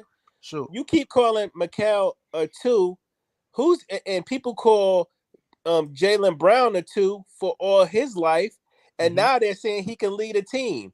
Another thing, Chris Middleton, I think he could be a number one.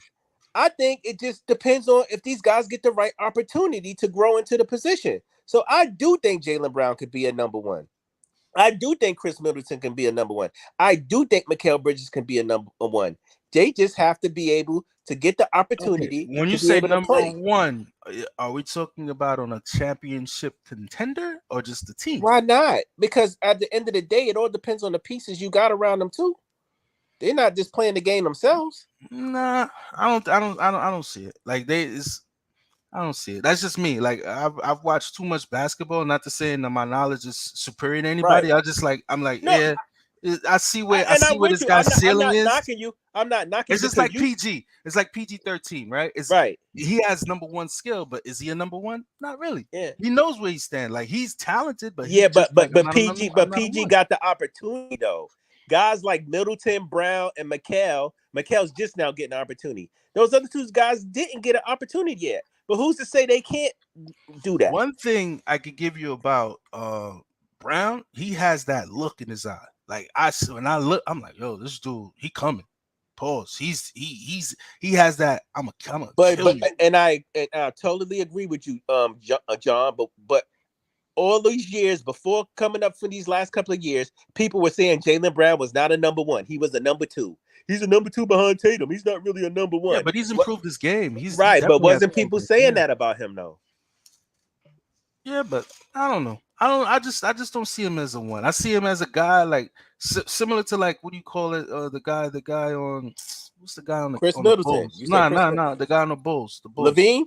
Yeah, Zach LaVine. Like he has good talent, but he's always gonna be a number. Like he's not gonna be Zach LaVine in the Bulls, because it's like everybody gets their chance, their shot to prove like, yeah, I could take it to the next level. There's only a few players that have been able to take it to Right. that next John, level. John, I'm glad you said that. So I want to say this. While you said that, I want to say this. There isn't too many real number ones in the league, brother. There's very, very few. Right. We're trying to fabricate them. We're trying to push them on out. one hand. To me, the only real number ones in the league are KD, LeBron, Kawhi, Giannis, Embiid, and Jokic. That's it. That's 6 players. You got 30-something teams. Oh, yeah. I won't even give it to Luka yet, because Luka, I don't know. I like Luka. He's talented, but I can't give him that. He's finicky. Like he's too all over the place sometimes. What I'm saying is, you could put Kawhi, KD, LeBron. Those are guys you could drop them niggas in the middle of fucking Ethiopia. In the clutch, they get busy. Like and they gonna get busy. Guys. It's like, you know, when the pressure's on, they stand up in the face of pressure. Like what? Yeah, but what I'm saying is they're seamless. They can fit into any system. They can pretty much play with anybody. You know what I mean? Like certain players, like, and don't get me wrong, and people would say this, like, what about Steph? Yeah, Steph is great, but Steph is a system player. Steph cannot play in every system. I don't know. That remains to be seen, because keep in mind, that dude different, man. That boy, he's very different, but the system and the team is built around his strengths. Right. Yeah, but I wouldn't say that. Like, I think we would have to see it, because to be quite honest with you, that guy, he put everybody to bed last year, and he called his shots. Like, that's a different type of player. That's like a dude literally say, I'm gonna shoot it right here, and there's nothing you could do about it. And I've seen him do it on the biggest stages. That's a different type of play. That's true, but then he have Andrew Wiggins, then he have Klay Thompson, right? Pieces around him to help him. Exactly. Pieces around to help him. But when it was go-to time, who had the ball? Who exactly? Okay, I'm gonna answer this question. You seen what KD did when he was here with the Brooklyn Nets, right? Yeah. By himself, when it was just him. He was just playing by himself with the Brooklyn Nets, right? I'm gonna wrap up in a minute, fellas. Let me just say this one quick thing. And he still kept the team afloat. I don't think Steph Curry could. If you put Steph Curry in that same position, I don't think he would keep the team afloat.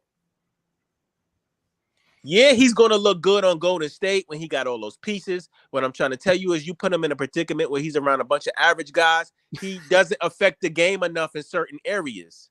He shoots well. I mean, he had that team when they went to the play-in, right? When he went to the play-in that year, when he got bounced by Memphis, he was playing lights out, and he was just going all the way in. Like, he was just like unstoppable. And it was just, and they just had missing pieces. The same thing with us. Like, we just needed certain pieces.